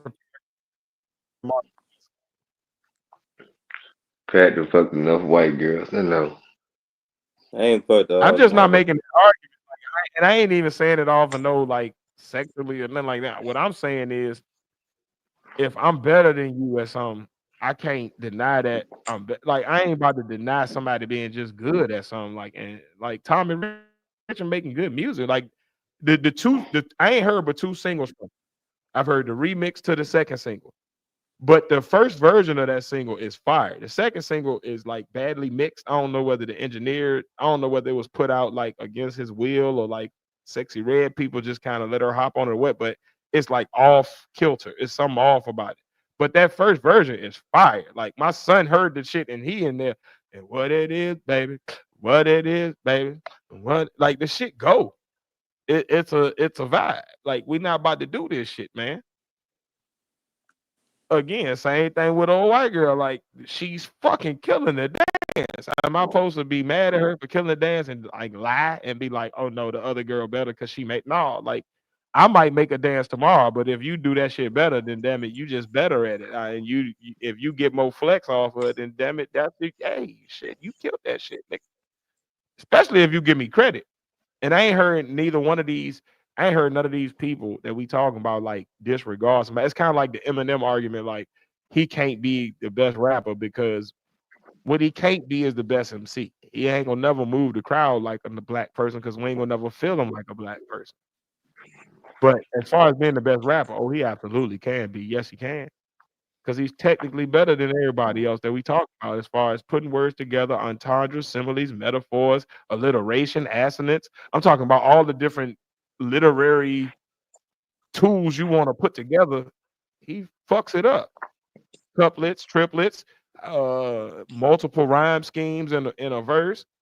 Like, so I can't just be like, oh no, he sucked. He ain't it. Somebody else better because he white. No, I ain't about to do that. And this nigga give credit to black folk, man. You better get the fuck out of here. That nigga fire. And that's what I'm saying. These niggas fire. Tommy Richmond fire. You can be mad at you want to, but go Fairfax, Virginia. I appreciate Virginia. I love to see my city my state putting up. And what it is, baby. What it is. That shit go hard. I don't care what you say. I guarantee you that shit come on in the club and you drunk and bitch in front of you dancing, you going, what it is, baby. What it is. Your little hips gonna be wide. And I don't ride. I don't ride. What it is, but what nigga, you going. I don't give a fuck what you say. Like we ain't about to play these games. Cause I done seen niggas dance to worse shit and be repping that shit. So like, man, we ain't about to play these games. Good shit is good shit, and that's gonna be it tomorrow. And we can argue like whether or not we represent what it represents, or like whether we stand for what the message they put forth. But what we can't do is argue that good shit is art. Like this art making people feel some shit. It's a reason why it's a chart topic. We not about to do this. People feel it for a reason, and it's white folk. It's us too. What it is. What it is. If you look at the video, it black folk dance to that shit. They like the shit too. I don't care whether you agree that it shouldn't be, but it is happening, and that is undeniable. The shit is fire.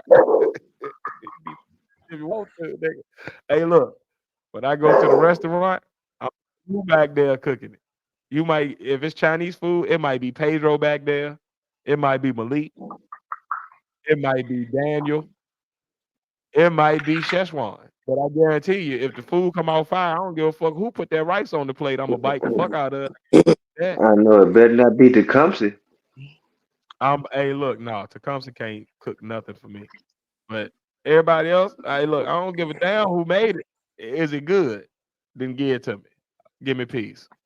We ain't about to do this shit, man. Like y'all be like niggas be flexing for the pod or trying to be like have a like look, we Who gonna is talk real. y'all, nigga? I ain't saying shit. You keep saying y'all. This is between you and Patrick. No, because I also am talking to an audience too, and I'm Oh, aware okay, of okay. around some of these conversations is outside of just our conversation. So when I'm saying that, that's why I'm not saying Pat is saying or you are saying. I'm saying y'all as in people who are of the opposite thought of me. If you don't agree with me, I'm talking to you, and that's everybody. So that regardless of race, creed, religion, whether you are a first time watcher or you come here every week, I'm telling you, like, we gotta stop this shit, like, because it's a problem of where we get so far. Like, there is a race problem. I don't negate these things, but we don't we conflate issues so much that we can't have real conversations about any issue because we conflate it and make it all one big hodgepodge of these things, and it ain't always no. We talking about just good music. Do the shit slap? Do all right. Let's go with it. Are they saying some racist shit? No. Then what the fuck are we arguing about? Dance to the shit. And what it is, babe. What it is. Goddamn. I think I want to go downtown. What I used What it to. That is, shit. hope? What Go. for? All right. I'm gonna play what I want you to do. At the end of me playing these songs, I don't care what your original thought was. If you don't like the songs and you telling me them songs is whack, go with that. But if that shit go, then just let's go with that shit. Trident stronger with Peloton infuse the Tread Plus. Level up daily with pace targets that inspire. Well, I fuck with the Peloton track. Listen to it. Just watch. Come and make it rain down on me. And the white girl killed it. Now come and kick it with the twist. I can see me sitting in the back of a cop car, banging my head on the window. I can see me slamming that last car glass with everything in my billfold. Ooh, that's what I do when I'm drinking. Man, y'all better get the fuck out my face. That shit smack. I don't care what kind of music you like. That shit go. There's a country nigga somewhere tapping his toe the same as the damn boom bap nigga. That shit go. The BPMs is right, the melodies is right, the tone of voice is right, the content is like you go. That shit go. You. So I don't wanna go down there. I'm doing what we used to. Twist the top of another round. Enough loose screws. I'm getting tired of hurting magic. Nothing ever changes. I think I wanna stay right here tonight. I could be dangerous. I'm listening to the musical argument.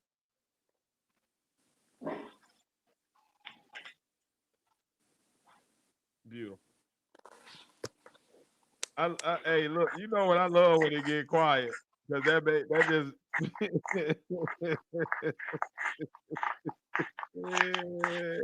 No, you want me All to say something? All right, already. That shit whack. Yeah, Tell me what I. You say yeah. The beat. Are you asking me? I'm not I'm saying asking nothing, both of y'all. but I'm asking both of y'all.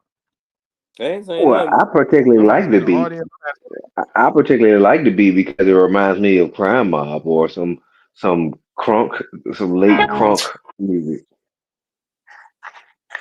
All right. So when the verse come in, like, again, I'm just going off this music. Fire.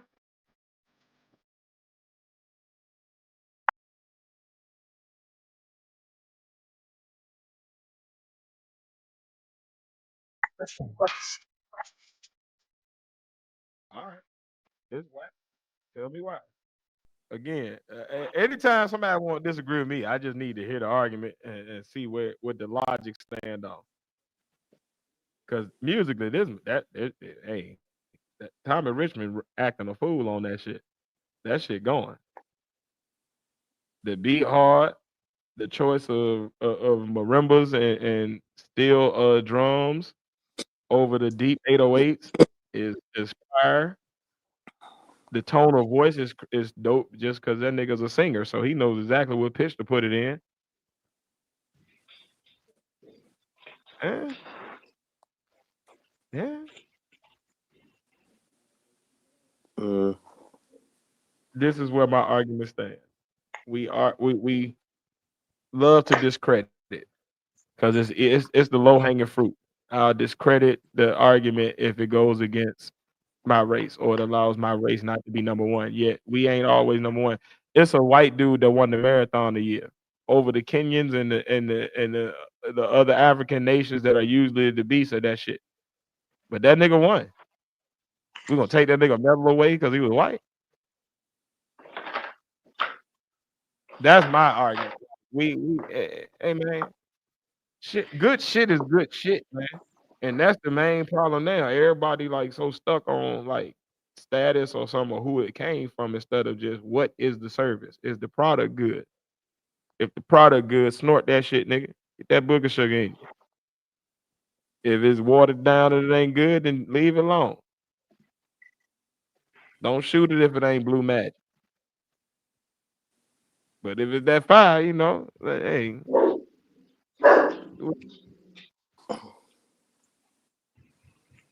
I'm complete. Yeah. Woo, I love when I can't get argued against. That's a beautiful sound. I'm not mad at it at all. Go me. Well, here goes another debate. Mal and DJ Head argued this week. Oh God. They argued over who had the more lyrical content of the Kendrick and Drake battle and who won a year later. Mal was very steadfast in saying that he thought that Drake was more lyrical on Family Matters than anything that Kendrick put out in the battle. And DJ Head basically called them delusional. Y'all thoughts a year later? Has anything changed in y'all thoughts? Do y'all see more of Drake's lyricism? Do y'all think that Family Matters stood up better to any of the songs that Kendrick put out? And if so, which one? And yeah. I feel the really only people really revisiting this beef on a constant basis are Drake fans. Um, I believe that anyone like who favors Kendrick or who are just music lovers appreciated what happened when it happened and moved on. Um, I only really see Drake people bringing this up on a constant basis and trying to really make an issue or revisiting it and trying to recalculate who won or try to see it in a different light or try to give more emphasis on Drake's input in this beef or whatever you want to call it, what they had. As far as the actual question at hand, no, I don't see no difference in it. Looking at it a year later, I appreciate it for what it was. Each song matched its counterpart. I just felt like at the end, Drake had nothing or could produce nothing that could match Not Like Us. So that's where the victory came. I'll put it.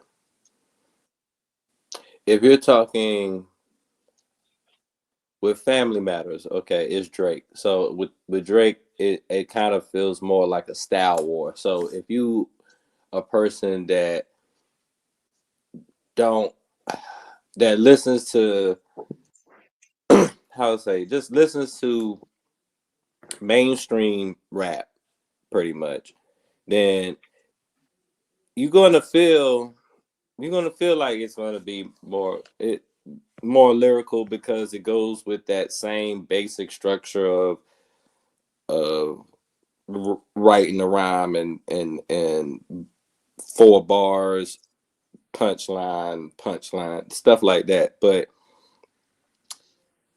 I think the only one I can't really say Family Matters is more lyrical than any of them, to tell you the truth. Maybe Not Like Us, because he wasn't trying to be lyrical on Not Like Us, but at the same time, you you can't say that because he has like strong enough lines in Not Like Us to outdo whatever. I don't remember anything from Family Matters. I can remember everything from any one of Kendrick's diss tracks. Meet the Grams, I might be a little bit. I might not know every damn thing, but I can at least the other four. I can at least say one line from them or whatever. I can't tell you anything from Family Matters or Push Ups except drop, drop, drop, drop, and with Maul, man, you know what it is, man. He loyal to who he loyal to, pretty much. I And would say what I took from the debate this week was I definitely agree with you that the only people that are really pressing the issue seem to be Drake fans. They really press to try to get some type of ground one out of this. Whereas Kendrick fans are more just kind of like, yeah, it's over, man. We came, we saw, we conquered, we on to the next step. So I think that's the biggest divide. I think with Mal and Head, the biggest issue was Mal wasn't the argument he makes doesn't stand up unless you make it very specific against certain songs. If you tell me Family Matters is more lyrical than Meet the Grams, I'll agree with you because I think in Meet the Grams it was about lyrical capabilities and technical prowess as much as it was about breaking down somebody's character. So it was like very straightforward. It wasn't a lot of Andra or similes or alliteration even. It was just kind of like I'm just talking to you, like a conversation. Whereas I would say Euphoria, 616 in LA, and Not Like Us are more lyrical outputs from Kendrick, in which case now we argue. We are having a big argument because I like agree those three outputs from a technical prowess, like just from the skill of poetry and putting words together and making lyrics, Kendrick did a better job. From alliteration to assonance to entendres to metaphor to use of similes to timing of certain words. Like literally, the only mistake I see in Kendrick's wording and where he placed certain things along the way was in Euphoria when he said Joel Hell Austin, but he mhm. mixed like those two people up and made that new name that doesn't make sense. But outside of that, had he said, got me feeling like Haley Joel Osment, I'm with him. I'm with the bending of the word to make it rhyme, and now we're complete. So outside of that, everything else lines up, and each line kind of goes into the next one and pushes the narrative forward. It's always either a callback or a new subject matter that he's bringing up. And in the way he's doing it, we're talking about really beautiful, put together like wording and use of words that are not average vocabulary. Like that's another thing you could tell how intelligent somebody is when you're talking to them about how many times they got to say and like because they don't really have a lot of words to express the actual thought that they're trying to come up with. They're reaching for the word in that moment. And Drake does a lot of really one word rhymes because I don't think he has a large palette of words. I don't think he has a large toolbox to reach from. I think that's all he knows. So it's me, E, free, tree, B, C, he, she, we, the, white P, last name Lee. Well, Like when it's you a sing, lot of just the same word White rhyme P. schemes because he can't do a triple word rhyme scheme for 3 and 4 lines because he's gonna run out of triple syllable words. He doesn't know that many. He's gonna get to but intricate his style of rapping and music, it like doesn't require. he's gonna run out of words. I don't think he got it. And I think His that's where you lose me as mild.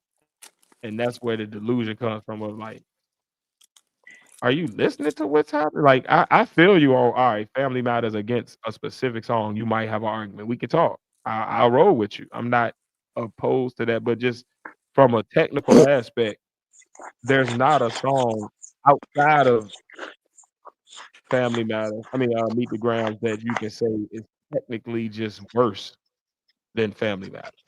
We can argue it. We can talk about beat and BPMs, and we can talk about melodies, hooks. We can talk about song structure, and we can talk about the amount of syllables per per bar. We can talk about all of that stuff, but it's still gonna be a really hard battle outside of one song with Kendrick. Kendrick kind of came strong on every song to give you enough of everything you could like from a song making ass point. If you like the sound of beats, he gave you good beat selection. If you like the certain BPMs for different vibes, he gave you that. If you like beat switches, he gave you that. If you like triplicate flows, he gave you that. If you like double flows, he gave you that. If you like the lyrical miracle style of putting a lot of big words together, he gave you pockets of that. If you like the simple style, he gave you that. If you like the I can mimic different popular rhyme schemes of the day, he gave you that. He gave you passion. He gave you different inflections to evoke different emotion at different part. Like he was from a songwriting standpoint, he was dope. He was on his shit. I'm complete. I think how I say Maul. I used to fuck with Maul. Pause. As like with as far as like his opinions on certain shit, or whatever. But it seems the more he pulled away from his previous podcast, the more he starts showing himself a bit more. The more I'm like, I don't know if I could rock with dude like that. Like I think the downfall was when he started painting his goddamn nails or some shit. Ever since then, it's just that I'm looking at him sideways. Like this shit is weird. But now it's more like, is anything you say out your mouth credible? Should I even listen to you right now? And I know his other co-hosts are probably listening to their other, like the comments and what people are saying or whatever. And it's like, I know you could be keeping them all there for the controversy of it, but it's almost like I know what you're going to say, and it's still not going to make sense. So why even listen to you? or whatever. Like Yeah. why? I think Why? with some strong stances on objectively one-sided arguments. Like when you have a large enough group of people just kind of saying, all right, this is the consensus. You can be the one person standing on the hill, but you don't sound any more intelligent by doing so. And I think he finds himself, he's the man standing on the hill yelling that thing that nobody else believes. The earth is flat, I promise you. Watch it. And nobody else is believing it. Everybody else done moved on, and we kind of just like, you just sound crazy now, dude. Like, why are you? All right, whatever. All right, you stay over there then. And I think that's what he's painted himself into with his lack of objectivity and his lack of common sense. Almost like it's what are we Cognitive. talking? Like, we're arguing about a moot point at this point. Like we can all agree. Kendrick won. Drake even kind of conceded himself. We're done with it. We're done with the battle. So we don't even have to like I almost agree with Face what he first said. Like all these sites going like, and we keep rehashing. Like it's done. Kendrick won. We're done. Like On to even the hits. DJ Head the whole time in the Drake debate, Kendrick got the job. I feel like DJ Head didn't even try to put up much of a fight because him seemed like it ain't no point. We already know what you're going to say. Like it's not even like in a When you're the debate. person,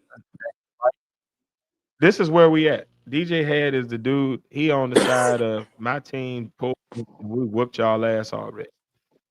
We're still stronger than y'all, and there's no point for us to like really like. Why are we arguing? All right, y'all. If y'all want to just keep talking shit, all right, you got it. If it make you feel better, or like you want to puff your chest out, or make your fan base feel better, Exact cool. But we beat y'all by 60. What are that's the we talking exact about? Like, why same are we? I I get don't from. have an argument. You win. If you feel that strongly that you won, then you go ahead and you tell yourself that so that you can go to sleep at night. And the rest of us gonna go ahead and move about in reality and deal with the real world because we really know what it is. And I think that's where we find ourselves. We're at that point of like Mahler. He's where academics and other people that are still on that train of last year, like it's over. Your dude lost. Get on the Nokia train and who's calling this shit? Who? Baby girl. Let me see. Do that. But don't keep talking about this shit from last year because you got smoked last year. It wasn't a good year. It was not a good year. Not for your camp. It's a horrible, but it's like, if a German Baby bringing up girl, let me see 1940, you do it. Let me see you girl. bring up 30 something. 45 was fucked up for you. You might want to whoop your ass. You might want to chill out. Let's not discuss that. Yeah. And Drake is suffering from that. So I hope he moves on, and I hope people like Mal and others that are really stuck on it find a way to move on as well. And he did. Objectively, I hope they find a way, He find even did acceptance. a good job debating it. Like he didn't have no kind of like. You just this is how I feel, and that's it. Yeah, And then when pretty you much. give him a counteract of like, oh, okay, but Drake did the same damn thing. He has a whole different excuse for that, and it's like ignores the whole like. That's why he was called delusional the whole time. So like that shit is like I don't think he should need to be in any more debates anymore at Agreed. all. Like, I think none. debates are being held between two parties that can both objectively create their point, and even if they don't agree, they still can make their point from a logical place instead of just I feel or some weird anecdote that can't nobody verify. I heard from these people, these rappers that I know, they said, "Well, but who are they? Well, who? Give me a name or somebody so I can at least be like, yeah, that if he said it, I roll with it." Yeah, he But talking about Peter Guns. I can say anything and My have no shit was factual if you want to allow me to just throw shit out there. Hey y'all, everything I say from now on in the pod is completely factually right because Neil deGrasse Tyson said I was right. like Now I don't have no proof that Neil deGrasse Tyson co-signed that. I'm just telling you that. it's I was about to be mad as shit. it Nigga, irks what? me. What irks me about You stupid as hell, nigga. what the main Yeah, thing that when the fuck you talking to Neil, man? what was it Not at that all. whole interview? The main thing that irked me from all is the simple fact that he act like he don't know when euphoria happened. And you have no choice to know when euphoria happened because that was the first fucking thing he said in response. And when you make that point, you obviously give away the fact that you're not coming into this in good faith. You're coming into it from a standpoint of I am simply trying to defend this position. I have no objectivity in it. I have no real trying to be reflective on it in hindsight 2020. This is really just whatever I said, I'm standing on it and I'm gonna try to give myself as many reasons to stand on this possible. And I Like I think when don't you see come how this to argument or debate from a not of a good faith, it I don't I don't see how he think this makes him look good in any type of way. Like, I I also don't- think that when you're arguing from a place of not logic, I think that makes it harder for you. Like he can't come into it from a good faith place because he didn't have a logical basis to stand. He didn't have an actual like 1 + 1 = 2 reason as to why he got to his opinion. It was all based off of feeling, emotion, and ties to a certain group. So and he's coming into it's the same way as if y'all got in an argument with somebody. I don't have a reason why I'm fighting. It's just well, this nigga was trying to swing on my boy. So we up it's now. like I'm he not got gonna this be able to give arrogance. you a Like, lot. So I think that's where he was coming from, and I think that's the problem. When you come to an argument from that, you're always going to look stupid because you're not thinking with logic. You're thinking with emotion. It's just I you feel ever this had way, so and we're done. Yeah, yeah. Go ahead. What you you saying? I'm sorry. like you ever had a conversation right with like a random street nigga that's like Uh-huh. passionate and he's saying shit that just doesn't make any fucking sense, or he's saying shit that like, all right, okay, maybe street niggas agree to it, but you shouldn't agree to that, like, Uh, or whatever. You know what I mean? All the And time. it you sounds hearing smart. All it, the It sounds time. until a smart nigga around and they hear it, and then they like, "What the fuck are you talking about?"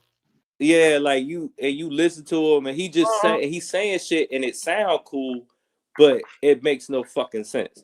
This is the same feeling I Yeah, get from right. all. Like, I don't know No what use of it. makes him think that he the authority on what's cool. And I feel like he's using that feeling of he thinks he's the authority on what's cool to like pass his bullshit opinion or rebuttal across. Like, I'm Maul and I'm everybody know I'm cool. So when I say this, they're gonna just accept it and go by their business. It's that type of aura and energy that I get from him or whatever. Not even no, because it's the same energy that you get from a lot of media these days, including sports media, Stephen A. Smith, a lot of these people who are in like debate media or like media of hot takes. You have to stand so firm on your hot take that it removes your ability to be able to be logical. Like if you was to be logical, then now you sound like you flip flopping. So you lose Mm-hmm. your credibility on the extreme takes you take. So you got to double down. It's the Skip Bayless mentality of I have to double down on this bullshit because if I was to be objective, you know what? You might be right. God damn.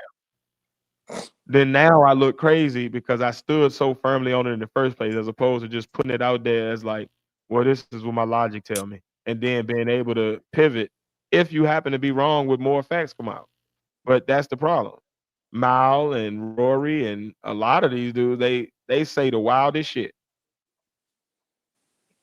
and then a year later, more facts come out, and you look crazy, and you can't backtrack because you said it so firmly. You you have backed yourself into your ego to where your ego won't let you humble yourself to be like, I was wrong, my bad. Y'all was right. Y'all got it. Because if you say that, what does it mean about what you originally said? Does that mean what about this thing you said? Can you really be taken seriously about that?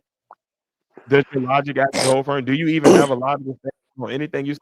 Now everything you say is getting questioned, and now you can't stand on that, so you got to double down. Well, what I said the first time, I meant, and but dude, you sound crazy. You sound crazy. The delusional was the best word that DJ had used because it's literally I'm being faced with reality and I'm still gonna double down on the bullshit. Mm-hmm. Like everything is in my face. There's no more arguing. It's the flat earther thing. It's hey, we got science now. We got experiments and we got different equations that we can do. And you can run this shit and you can run it 30 times. You can do it yourself and you're gonna come up with the same answer and you still all right, man. Well fuck it then. Go ahead. You got it. Because you just see what you believe. Yeah, you got it. You just want to believe what you want to believe. It ain't no talking to you. You got it. And yeah, God bless now, but that's where he found himself in the worst part of an argument.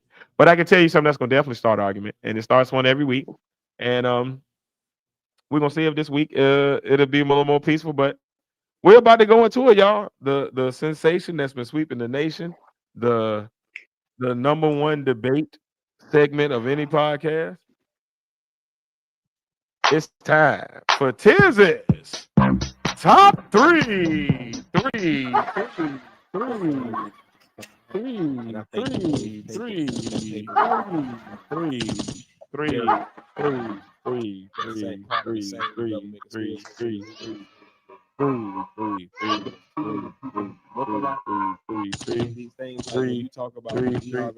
Oswald.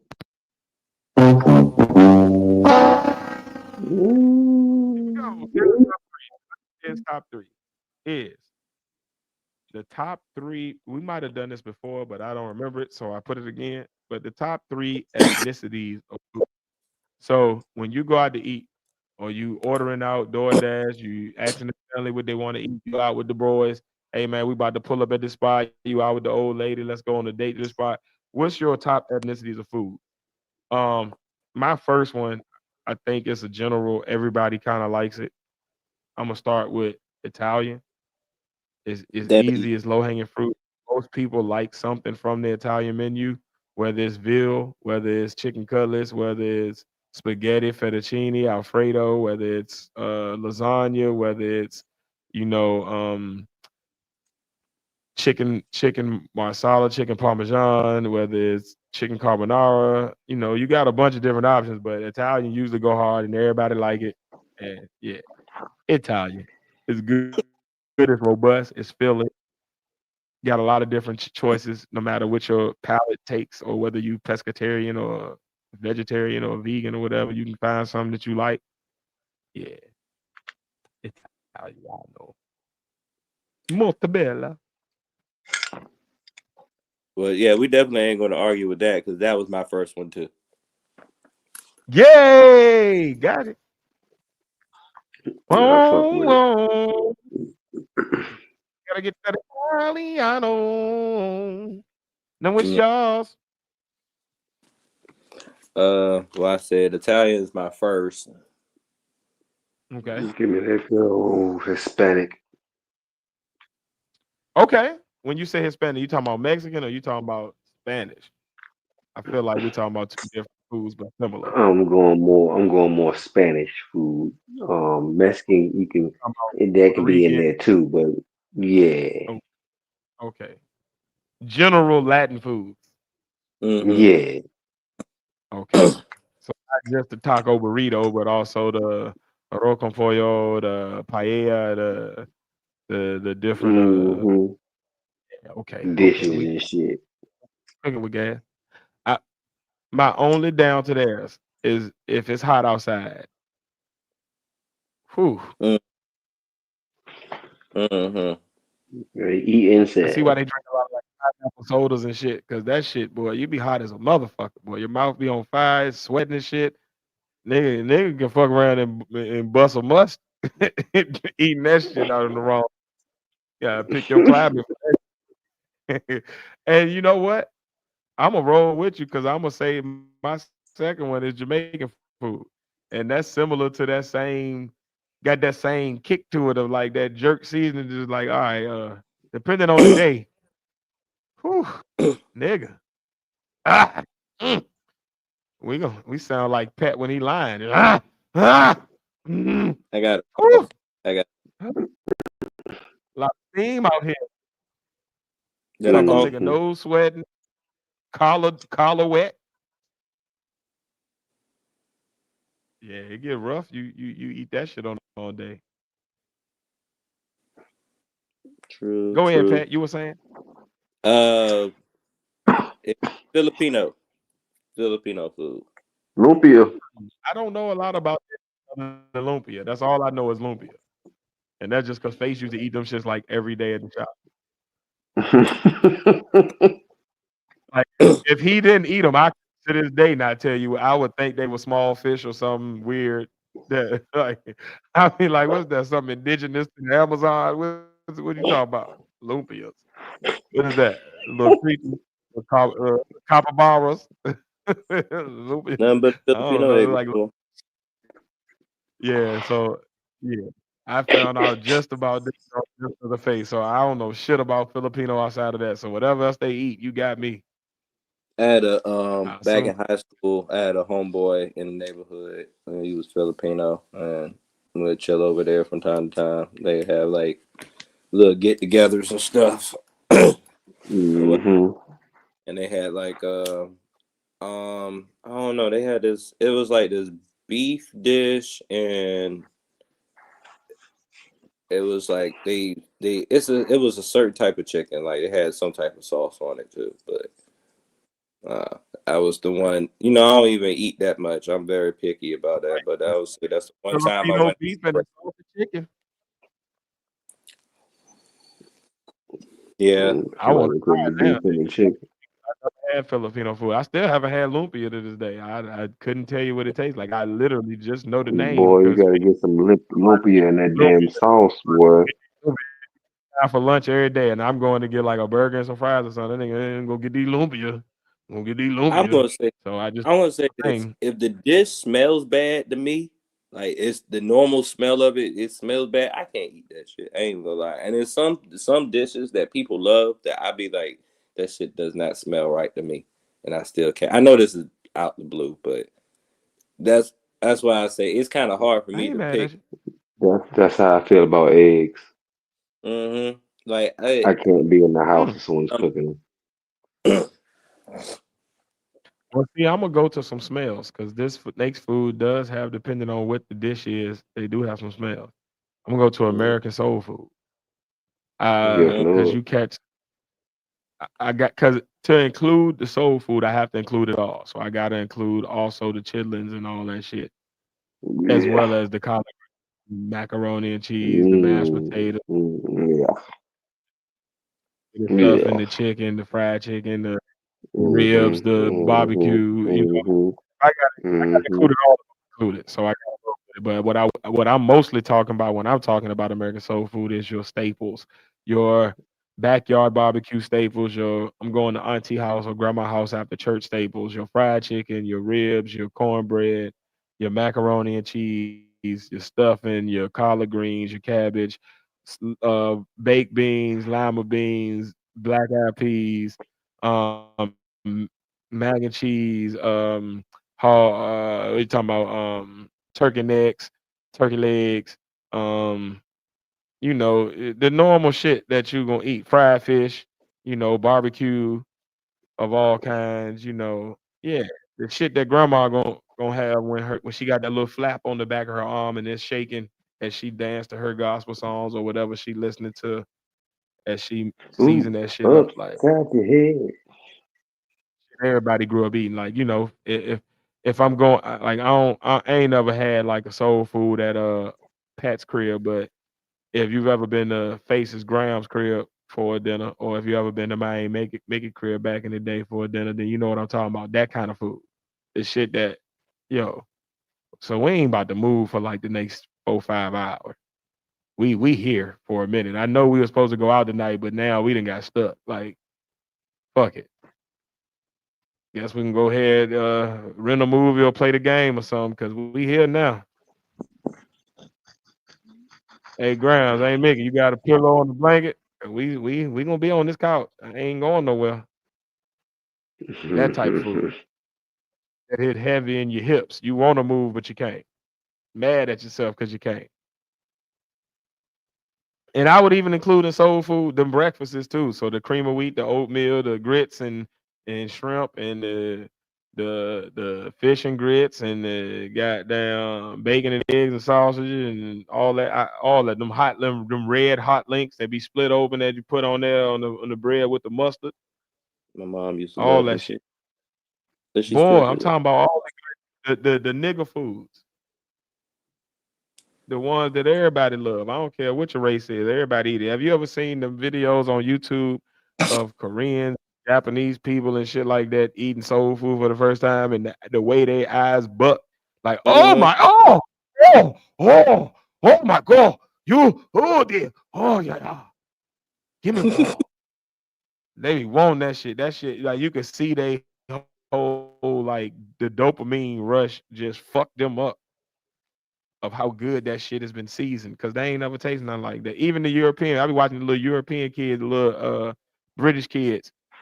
they like the little school kids and they be eating like soul food for the first time and they be like, "Oh my god, the gravy, blimey, crikey," all I them mean, little words they be using, all that shit.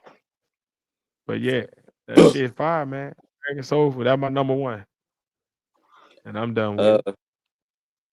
Drop mic. which y'all think is better, Chinese food or Japanese food? I'm going Chinese because I've had it more. I haven't had a lot of Japanese food except for hibachi, and that's been on Which a very like Americanized basis. So I don't really know what they taste like on Japanese. I've had actual Chinese food from Chinese people cooked the Chinese way. I ain't never had Japanese food like that. I don't know. I well, think it was a Mexican made my Chinese food. Shit, I don't made my Chinese food. So I don't think So Pedro was had it? the So would it line be on real Mexican Japan. food? Yeah, it might have been Mexican, El Salvadorian, whatever it was, but it damn sure wasn't Japanese for real because it damn sure ain't come from a Japanese guy. I've had real Chinese people to know the difference between our soy sauce and theirs and the way they cook the food as opposed to the way these niggas make it quick for us when we get the little 6 wings on top of the rice. I know the difference in Chinese. You get outside of Chinese and Korean, I don't know what the fuck them other people be doing. So you if got me. I Korean defer. barbecue, yeah, I've had that before. Yeah, that just kind of hit. That Korean barbecue kind of hit. But I'm going with Chinese because I know for a fact Chinese people actually cook their food, and a lot of Boy, things in Japanese dishes is raw. Japanese food, I mean, I don't know, but Chinese food, Ooh, baby, I smack. like I'm it talking about. raw. I don't care what dog they put in there. I don't care what rat, cat, bird. I don't care if it's a herd of buffalo they put in that damn pan. That shit come out. Mwah. Chef's kiss. They know how to season it right. They one of the few races outside of our own. It's them Italians, maybe Greeks, depending on the actual dish. But even Greeks be slacking off on it. But they actually like Indians do a good job too. That season food like black folk. Like it's some robustness to the flavors you're gonna get out of them dishes. They're gonna hit you with a oomph. And I mean whether it's their seafood, whether they giving you their vegetable dishes, whether it's the rice, whether it's the ramen, the soups. Boy, you give me some good miso soup with some wontons in it, some dumplings. That's Goddamn boy, them Chinese people be putting that shit down, boy. I'm talking about woo! Might make your head blow off. And their Americanized version of their food is still good, which is not always the case with other races. Because if you get some Americanized Mexican food, that is not Mexican food. It is different. That taco you eat from Taco Bell is not a real taco. I'm telling y'all. I hope y'all don't even believe that it might be, because you are missing out on some real food. Yeah. and corn chip tacos. But Americanized Chinese food, you can still get away with it, and it ain't the same, but Not them Frito we'll do. tacos. Yeah, all that. Yeah. Goddamn chalupa. Shit that ain't even Mexican for real. You just putting sounds together because they sound Mexican and talking about it's Wait a a minute. man. So wait, Mexico. wait. Man, Okay, you can't go to Mexico and go to one of them goddamn vendors on the side of the road talking about you want a damn chalupa. They you gonna mean to smack you in your tell me goddamn with a tortilla. I've been Freshly lied to? pressed. I've been lied to all these years. Nigga, what? Ain't no goddamn gordita. Ain't no goddamn Nacho Bell Grande. Nigga, this shit ain't real. That's some shit that Taco Bell do to sell you a Baja Blast on a late on a Saturday night. You go to a real Mexico or even California or New Mexico or like Albert, like what you call it, Arizona or one of them places where they got like real people from Mexico that sell Mexican food. That shit don't taste it. Boy, that Mexican food good as fuck. Fresh ingredients and real cilantro and lime, like fresh lime juice and shit squeezed in your shit, and you ain't gotta add nothing else extra to it. You can just bite it. You ain't gotta worry about no sauce. You gotta put some sauce on the taco. You bite one of them real tacos, nigga, however they get it to you, just bite it. You gonna be happy. I'm talking about you ain't even gotta like tomatoes and onions and shit. Bite that fucking taco. You gonna be happy as fuck. Gonna start humming and shit, gonna wiggle your toes together and everything. Taco Tuesday. I ain't mad at you, boy. That goddamn Chinese food is just like that, man. Well, Chinese food, the only food that even in this bastardized version, it still smack. Mm. But if you get the real version, oh my god, it is. Yeah. If you get the real version, you won't want the fake version no more. I tell you that. It is hard to eat Chinese food when you've had real Chinese food, unless you look at it as American food and just look at it like, oh, I'm just getting some black people rice and chicken. Black people rice and But chicken. yeah, because when you had a real, it's different. The flavors are different. The amount of different flavoring they use is different because they're putting stuff over here to make it palatable for our palate, as opposed to you Mm-hmm. getting it fresh from their culture. Like that's why the taco tastes different. Like it's so much extra salt and seasoning and extra stuff that don't need. When you have a real taco, like it's just the seasoning of the meat, and then you got fresh vegetables and fresh juices making the salsa, and it's all blends together to this like nice cacophony of this beautiful crunch mixed with like a bit of a tenderness mixed with like the savoriness coming, like everything hit different. It because they're doing it the way it's supposed to be done, not like, oh, we just making them. It's just like a smash burger. You get a real burger from somebody cooking it off the grill who really burgers, and then you go to McDonald's and get a burger. They're both burgers. Mm-hmm. But that McDonald burger, they changed the recipe so much to try to just make it quick and easy that it ain't like getting a real burger. Yeah. When you biting that bitch, juice go through the bread and oh nigga, a real oh man, and this is coming from somebody who can't eat red meat no more. But you get a real burger, nigga, you will punch the shit out somebody beside you for no reason. They your homeboy, you done smack the shit out of them. You done backhanded the fuck out your boy. God damn, my bad, Tiz. God damn, but this burger. Have you been here yet? Bite yours. And now I'm gonna pass the smack on down the road. Cause damn it, now we on. Cause this damn burger is man. It's certain man. Okay, yep. I'm just getting in my foodie mode now. I'm going off that. But yes, Chinese food. I'm with you. I'm with you on that. Face, did you have a last one or did you already do God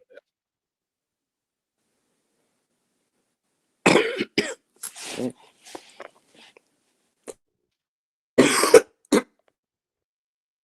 damn it, All right, y'all.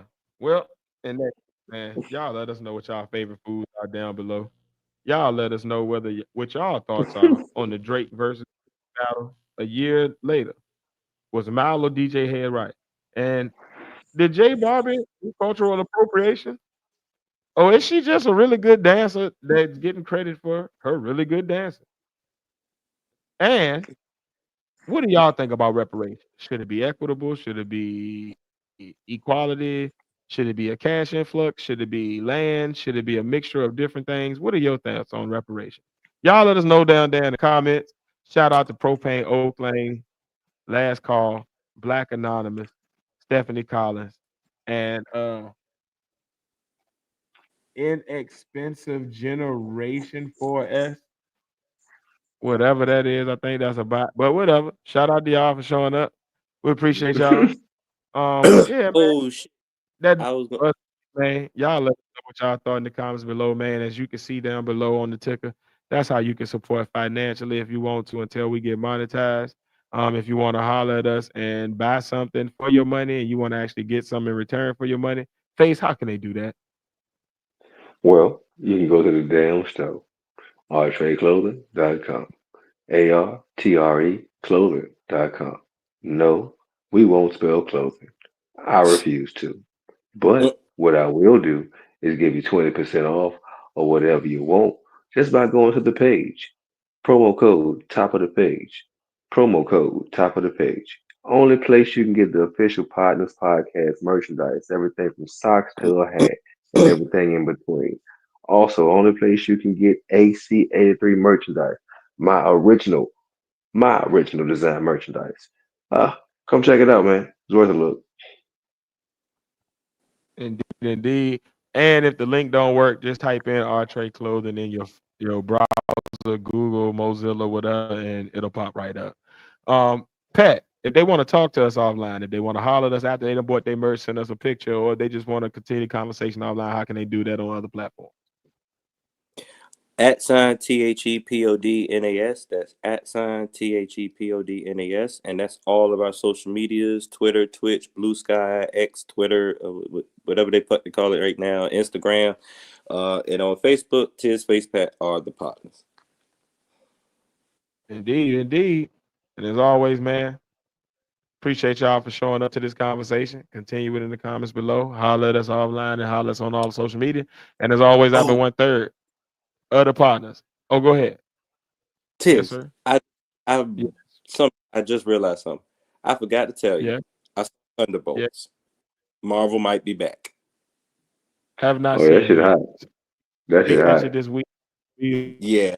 We'll talk about it next week then. That's the plan. Marvel might just be back, man. We gotta talk about it because I believe we got an underlying from like the movie got an underlying premise and shit, but we can definitely talk about it after you watch. All right, somebody send me a link, and I'm excited about it because I'm gonna watch it this week, and I'll be ready to give a full breakdown. Go scene for scene with y'all next week. Let's do it. Sounds like a plan because the word Marvel is back. That sentence has me excited. So yeah, let's do the damn. I'm For about sure, to send man. it. For sure. Yeah, shoot that to me, man. And like I said, man, as always, man, I've been 1/3 of the partners. It's been your boy Tiz. Like, comment, share, and subscribe. And as always, I've been along with. It's the other third of the partners. It's the Padawan here. And I've been along with. Yeah, facing the place. You know. Sure. Know what I used to.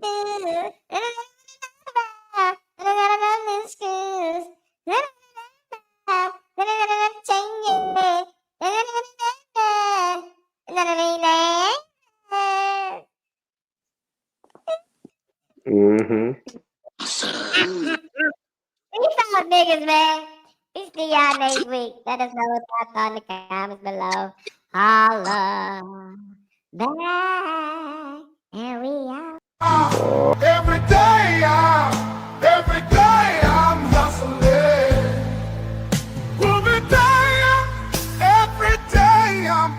Every day I'm hustling.